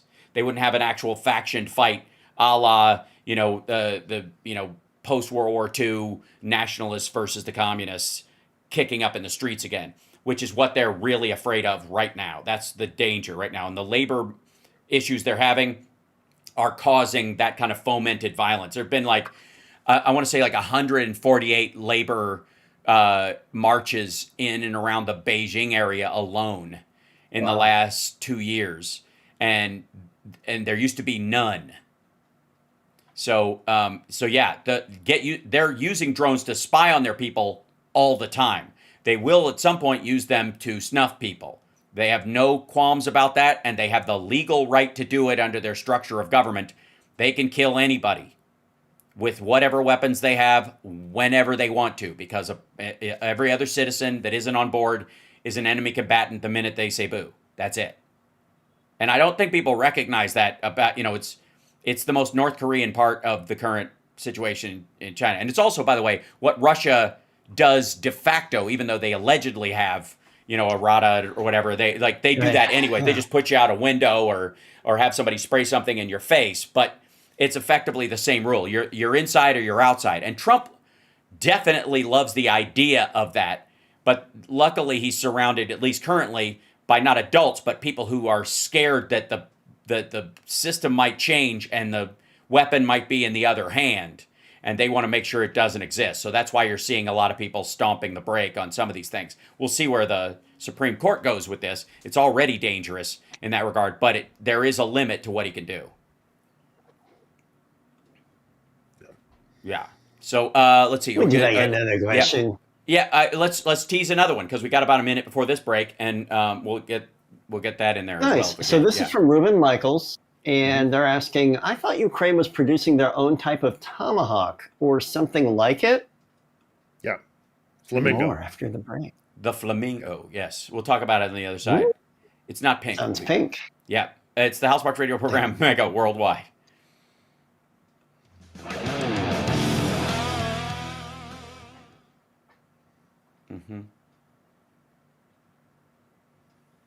Not pink. What is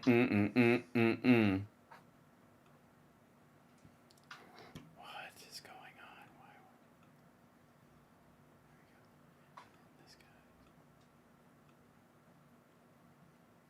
Coming back in 10. Cool. Yay! Thank you.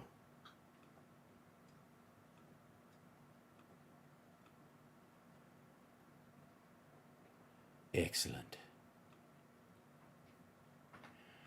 I am happy, you are happy. Let us be happy together, whether the weather is cloudy or sunny. I will always be your funny honey bunny. I am lucky, you are lucky. Let us get lucky together, whether the weather is cloudy or breezy. I'll be there to say, hey, come on, let's take it easy. 'Cause isn't it nice to have the friends that you do? And isn't it nice that the sky is so blue? And isn't it nice to say I love you, chugga chugga choo choo, woo woo.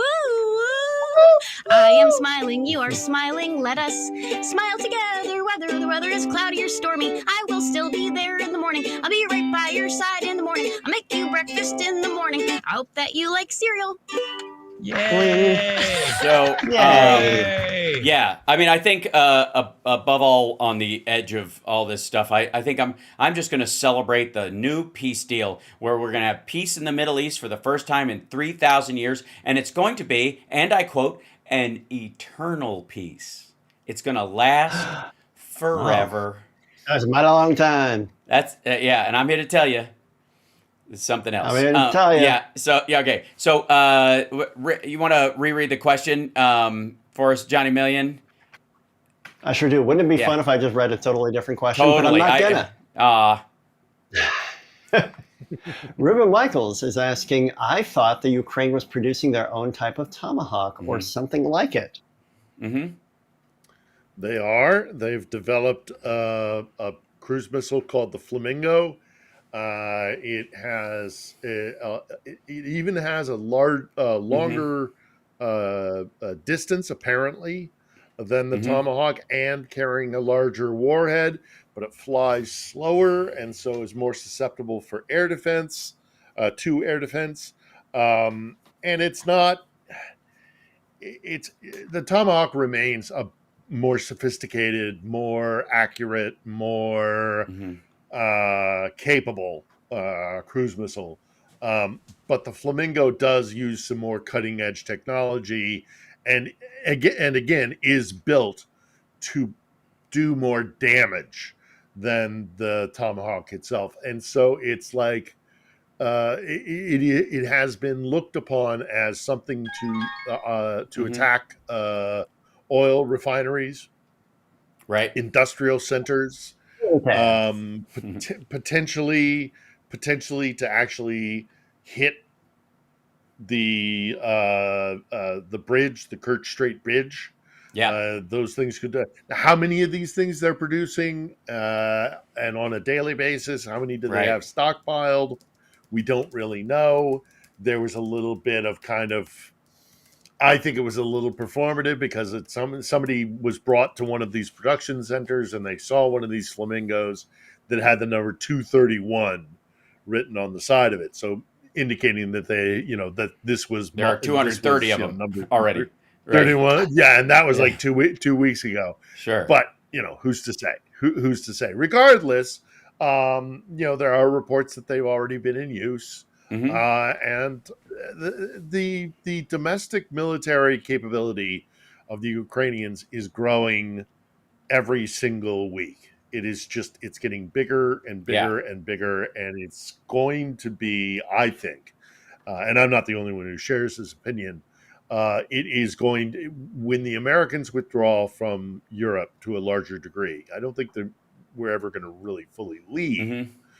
But if we do transition to focusing on China, and so we're not sending so many weapons and not supporting NATO quite as much, it might be the Ukrainians that step up and fill in that gap. So we'll see. They're producing already 40% of what their entire military needs are. So from that's what only going to grow. What I'm able to find is that they are with automation by this month, they have achieved what is effectively 200 plus per month that they can create, with close to 2 missiles per day.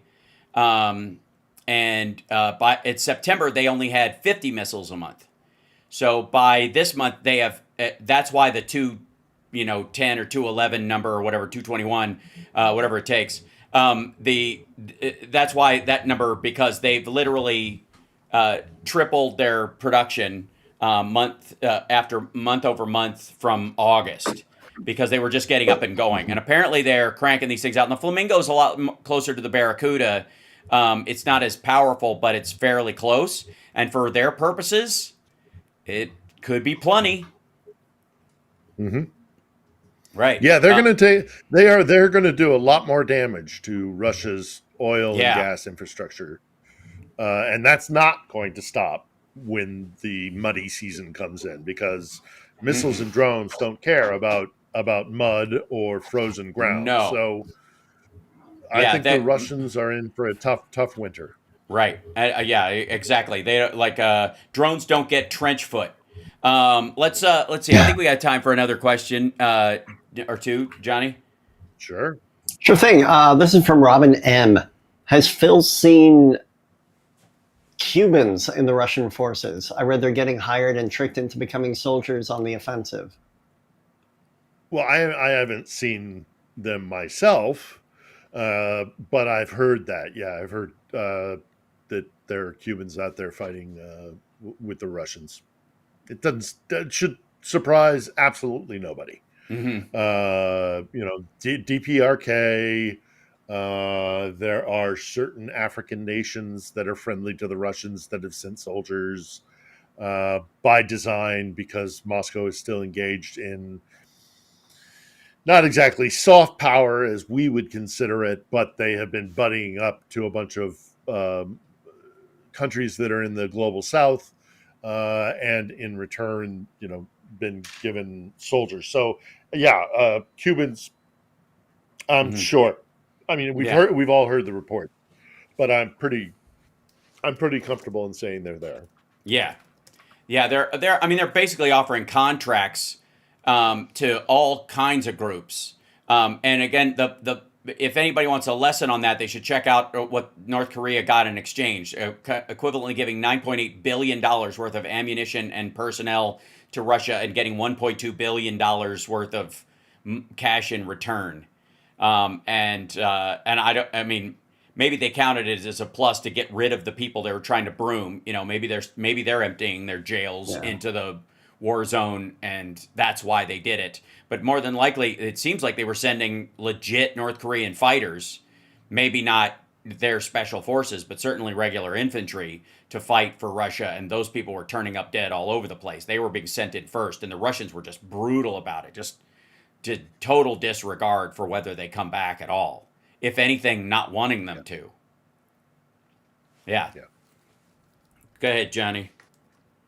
Sure thing. I've got one here. Oh, this is from Alan Reed. Or no, I'm sorry. This is from Alan B. What's going on with Kaliningrad?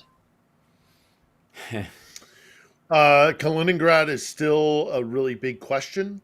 There was some troop movements, both in Belarus and along the Russian border with the Polish-Lithuanian area, which is the Suwalki Gap. Kaliningrad is an enclave. It's cut off from mainland Russia. There's a single train line that connects it. And it did look at some point as though Russia might have been planning something to try and connect, to link up to Kaliningrad, which would also then cut off the Baltics from the rest of NATO in terms of Poland. I think if that was going to happen, it would have already happened. Launching an offensive like that would be a very dangerous thing to do right now, because it's gonna, again, fighting season is coming to a close. And if they wanted to move in armored column from Russia or from Belarus up into Kaliningrad, if they haven't started it already, they're gonna be rolling the dice, and it's gonna be the dice set against them. It's highly unlikely. So I'm not terribly afraid of some sort of attack on Kaliningrad. We'll see. And Right. and additionally, they've already kind of cut off Kaliningrad from being an operable port for them. They're surrounded by NATO nations. So if they were to do some sort of offensive operation to seize control of the corridor that leads to Kaliningrad, well, then you're at war with NATO now. And you're cut off from the sea because the Scandinavians and other NATO nations will, Kaliningrad is on a Baltic, it's on a NATO lake. It's surrounded by NATO nations. And then the Poles would be highly unlikely to just sit passively by and let the Baltic states get cut off. Yeah. So if they did next. it would be a major it would be a major escalation, and I just don't. We'll see. I mean, we'll see. It depends on how desperate Moscow gets, but I don't think they're there yet. Yeah. Also, I was able to find through a couple of sources that currently there are approximately, and this is you got to take this with a grain of salt, but about 20,000 Cubans fighting in Ukraine alongside the Russians, because the Russians have been paying them $2,000 a month to do it, which is about 6 times the average salary of a person in, I think I have that number right, of the average Cuban. Sorry, I beg your pardon, not 6 times, 60 times. 60 times more money than the average Cuban makes during the month. So they are paying them $2,000 a month. They hire them basically through social media. The Cuban government says they're not helping, but they don't have to, and they do. They loan out. The Cuban government loans out their people all the time in curious financial exchanges with a bunch of states. They do it with doctors. Most well-known people know that doctors go and work for a pittance in these other countries to try to win favor, and so goods and services are traded for what's effectively the forced labor, the slavery of doctors in South America, that are Cuban doctors sent there in teams to work, in triage situations, long, ridiculous hours, so that Cuba can get goods from that country instead of through money. I wouldn't doubt if there's a similar situation here, although, again, they're paying hand over fist for these guys, and they're a cheap date, so I don't know why they would need the government to help them do it, but they very well may. Maybe out of old camaraderie, as it were. But yeah, so they're making 60 times what they would make, in Cuba, fighting for for Russia in Ukraine. There's about 20,000 of them over there. Let's see. I think we got about 2 minutes left, so I want to remind everybody to check out On the Edge, Phil Bittner's show. What's tomorrow's show, Phil? Yeah. We have 2 American volunteers that are helping to set up medical equipment distribution for civilians and for the army. And they're also teaching Ukrainians emergency medical techniques, because they may be in a situation where they get hit, and it might be as long as an hour before an ambulance can show up, because Russians target ambulances with drones.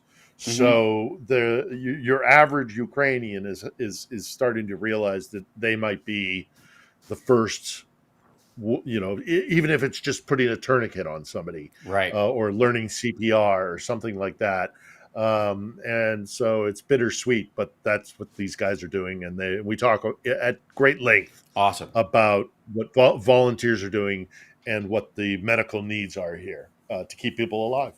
Awesome. And I want to remind everybody also that at the Underground Lounge tonight, Mars, Venus, Moon, Johnny Millions Band is playing in Chicago, 8 o'clock. It's a 21 and over show because he's a dirty, filthy man. 21 and over starts at 8. I think we go on 3rd. Yeah, you do. You go on 3rd. So, yeah, you don't have to get there right after dinner. You can go for a evening constitutional after dinner and make it and still see the band. Yeah, Mars, Venus, Moon .band is the website if you didn't catch all those details. I love you. I love both you guys. I'm trying to do my thing. All right, I'll see you guys later. Talk to you later. Thanks. And scene. Phil, thanks so much. Phil, the beard remains perfect. Huh? There you go.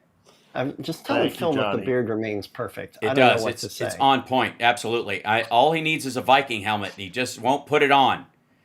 It's not. I keep trying to tell him it's not a fetish. It's a cultural insistence. When this is all, well, have a good gig tonight, Johnny. Yeah. Thank you, Phil. And I'll talk to you on Wednesday. Hal, I might actually be in Lviv, but okay, we'll do it regardless. That's all right. That's good stuff. All right. Don't threaten him with a good time. I will not. All right. Alrighty, guys. See you later, Phil. Take there care. you go. And Johnny, I'll see you later. Have a great show tonight. Does not want to talk about his beard. Do not talk about Phil's beard. Yeah, it's not. Let it go. Don't do it. Have a good gig, Johnny. Yeah. It itches. He wants to shave it so bad, but because of you, he can't. I love you too. And have a great show tonight. Yeah. Thank you. Bye, everybody. All right. Bye. Hold on. And then he just drops out and he doesn't let me. These guys don't let me. What the heck? Why am I see-through right now? What happened to my green screen? Got all. Did you notice this? Do you see this area right here? Like this is where I'm all of a sudden see-through? Like what the heck is that about? Right, hold on. Get out of there. What is this? Oh, hello. All right. Hold on. I gotta do this. I need my pencil. That's it. Yeah. I don't know why, but my shirt area. Look at that. I added this to the show, CSL, and it's CSL orange. I hope you approve. I added this because there's so much BS that I was like, I'm going to have to start underlining the BS. Verb. I'm getting raptured. I was already raptured. I told you guys. I raptured and I came back. And can I show you guys one thing before I go? Just to shape this up. Let me see if I can slide this over here. You know what? I'll just share it to myself as an image, and then I'll show you what I have. Because I feel like it's just too much for I'm getting far too complicated for my own shows, but I need the Friday Eye to have more. Hold on, damn it. I need to have more sex appeal. No, is that the word I'm looking for? No, because it couldn't possibly. You're welcome. I need it to have more just like bells and whistles. And so I'm working on this right now. Hold on. Sink this down. There you go. And I'll slide this up here so you can. Is this too on the nose? Wait 1 second. There we go. Is this too on the nose? Hold on. As a graphic. Countdown to trans primatism. I worked on that. It's a bit of a mess. It's going to be a moving video. But it's for one of the logos, like my AI slop video that I have. I want to be able to put stuff up like, huh? Too complicated for my own show. I know, seriously. Nerd alert. Thanks, CSL. But yeah, so they've been talking about, transhumanism is transgender for everyone. And I'm like, how can I overcomplicate and mess with this idiocy on my own, right? How can I, point out how stupid everyone's generalized misunderstanding of this stuff is? And that's what I came up with, transprimatism. Which is, I have to say, just like my insistence that we're not talking about artificial intelligence, we're talking about synthetic intelligence. There's nothing artificial about it, or it doesn't exist. If it's artificial, it's not intelligent. Synthetic intelligence. Yes, and I have to say, the Rip Jane Goodall thing, it's sorry to see her passing, but what a life, made me kind of think about it in those terms, that it's not about us surpassing being humans so much as it's us surpassing being primates, by and large. We've been doing that for a long time. Yeah, are we not, men? No, you're gibbons, you silly. Planet of the derps, I think.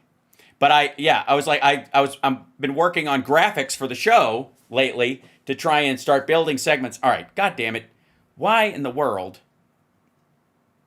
is let's see, I'm just going to do this work with you guys here because you guys are super fun.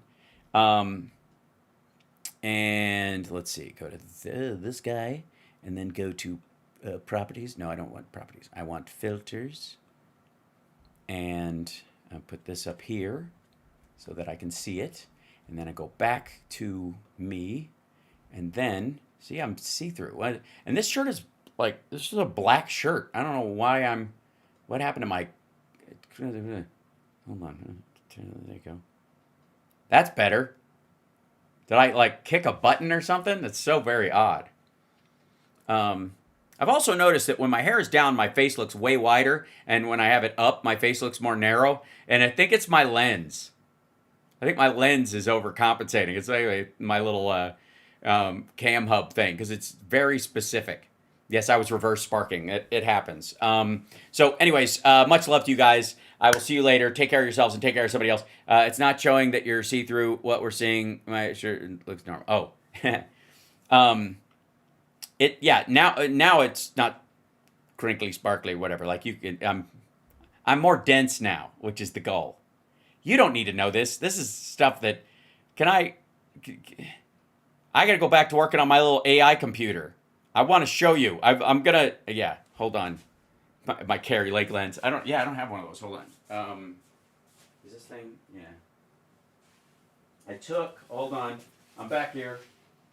I'm going to unplug this sucker because I can, because it's mine and I'm allowed. Damn it. I took this guy, that I've been talking to you about. This is the Jetson Orin Nano Dev Kit. Because it says built-in, the Wi-Fi chip is already installed. That's what makes it the Dev Kit, the developer's kit. And I installed an SSD drive in it, so it's bootable from that.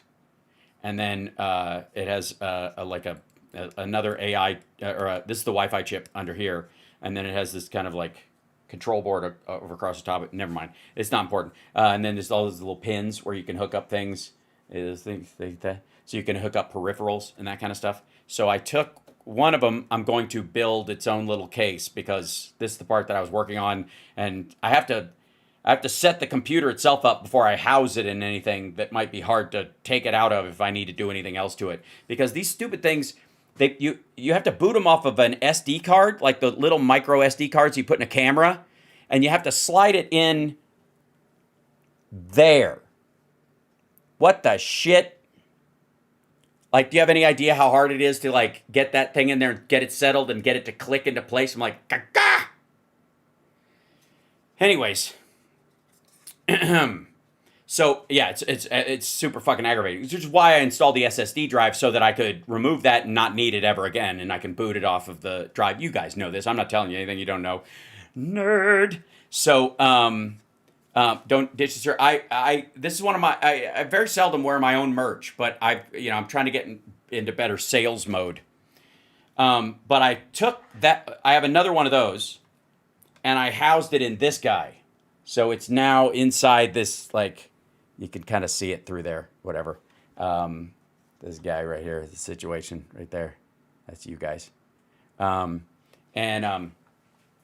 So the jacks come out the back and all that kind of stuff, and it actually has a startup button because this other one, it just starts as soon as you plug it in, and so that's very helpful that you can turn it off, especially when you're fucking around with AI. I really do. I was like, okay, the stuff that I'm doing, I would rather have a button that just goes stop doing everything. Good night. So this has a stop doing everything button. That's the reset button that literally just like flashes it. It just does this like soda like programming line that just goes stop what you're doing and stop what you're doing. Stop it. Basically, if you push this, and then this one is the power button, and it's and then it's got Wi-Fi because I'm crazy. Yes, you got to make sure the power is off. This shirt is for sale on my Teespring store and on, I think, also on the Switch or the Twitch store.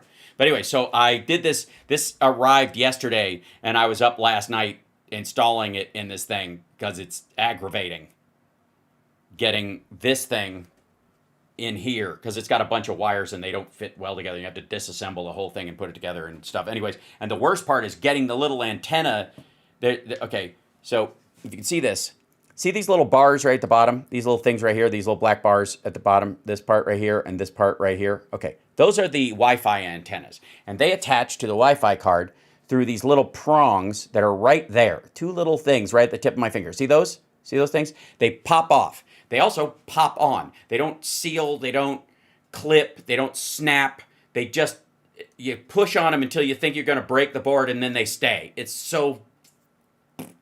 And so I had to... when I took the frame off this to install this thing and this, I had to remove these antennas and put the big, chopsticks on there. And you have to rewire the cables on there. And it's just one of those things where you need a giant magnifying glass like you're, in Iron Man's lab. And thank God I have one. Because it is so, that was probably the single most frustrating thing. I'm like trying to get those two little dots, those things right there, seated on that card. And they just snap into place, but they're super micro, tiny little things. But it works. And I did it. Now the next step is this one is going to build Eddie. So if you watched Lab Rats, we had an AI that ran the house. His name was Eddie, and he had an animated face, and he would talk and all that kind of stuff. Stuff that's borderline really normal right now, but was ahead of its time. I'm going to build an Eddie that's an offline, doesn't need the internet Eddie for the house using the same images. So I have a little screen thing that I will mount this to, and then it will all go together in one little package, and he'll be housed in... this will be housed in that, and it's surprisingly cheap. That's why I'm doing this partly is because everybody's talking about Doge still has all our private information. I'm just telling you. But the only way to do anything is fight fire with fire. So I'm going to just collect everyone's data myself. How can we watch you build this? Yeah, sure. That was how it's short-haired. It's true. I love this crap. I complain, but I love. Oh, good. Oh, thank you, Mud. Appreciate it. I will work on this. I'm going to do a dummy version of it with a Raspberry Pi first because it may be able to run using Wi-Fi off of that. And then I want to build a completely offline version of it using the same voice model and all that kind of stuff. So, I think it will be me imitating the voice. But I have an audition that I have to prepare for. So I got to get going, and I will do this later tonight. I will add this next step or whatever. But this guy will be running, this is going to be the AI that runs my house. Yeah, I'm that guy. I'm him. Yeah, You know those guys that stand outside the Apple store to buy stuff or whatever because they want to be early adopters, and people think those people are nerds. Amateurs. I'm building my own. You wait. This time next year, volcano layer. I'm telling you. So, all right. Much love to you guys. I'll let you guys go. And shall I play the AI, one of our AI Revolution Boogie songs? This one? So I can go work on my robot. Yeah. I'm like the cross between Thor and Tony Stark. Did I get it? Radio Shed. Hold on. It's Radio Shed to you, all right? Radio Shed. I'm just saying. All right, now I'm really going. I got shit to do. All right, you guys are wonderful. See you later. Bye. Hit that like, share the show.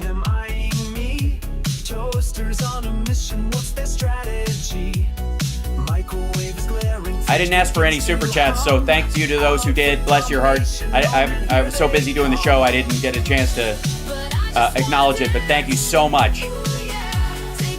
Also Venmo. I gotta build up some sort of like a pattern that I can just do. Thanks, Doug, for subscribing.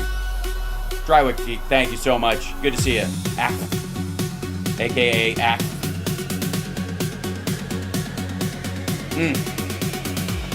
Oh, yes.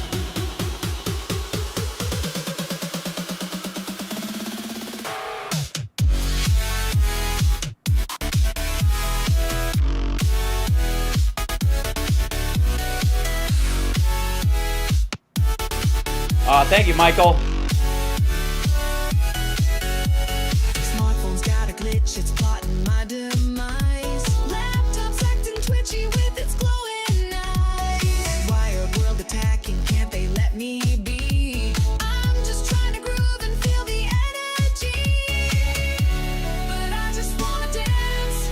Clap, clap, take a chance, take a chance. Don't stop, the machines, they advance. There we go. Sorry to cover up the the alerts. Trucker John Reed. Let's do it. TV growls and starts to fight. All right, take care of yourselves and take care of somebody else. These robots ruin date night.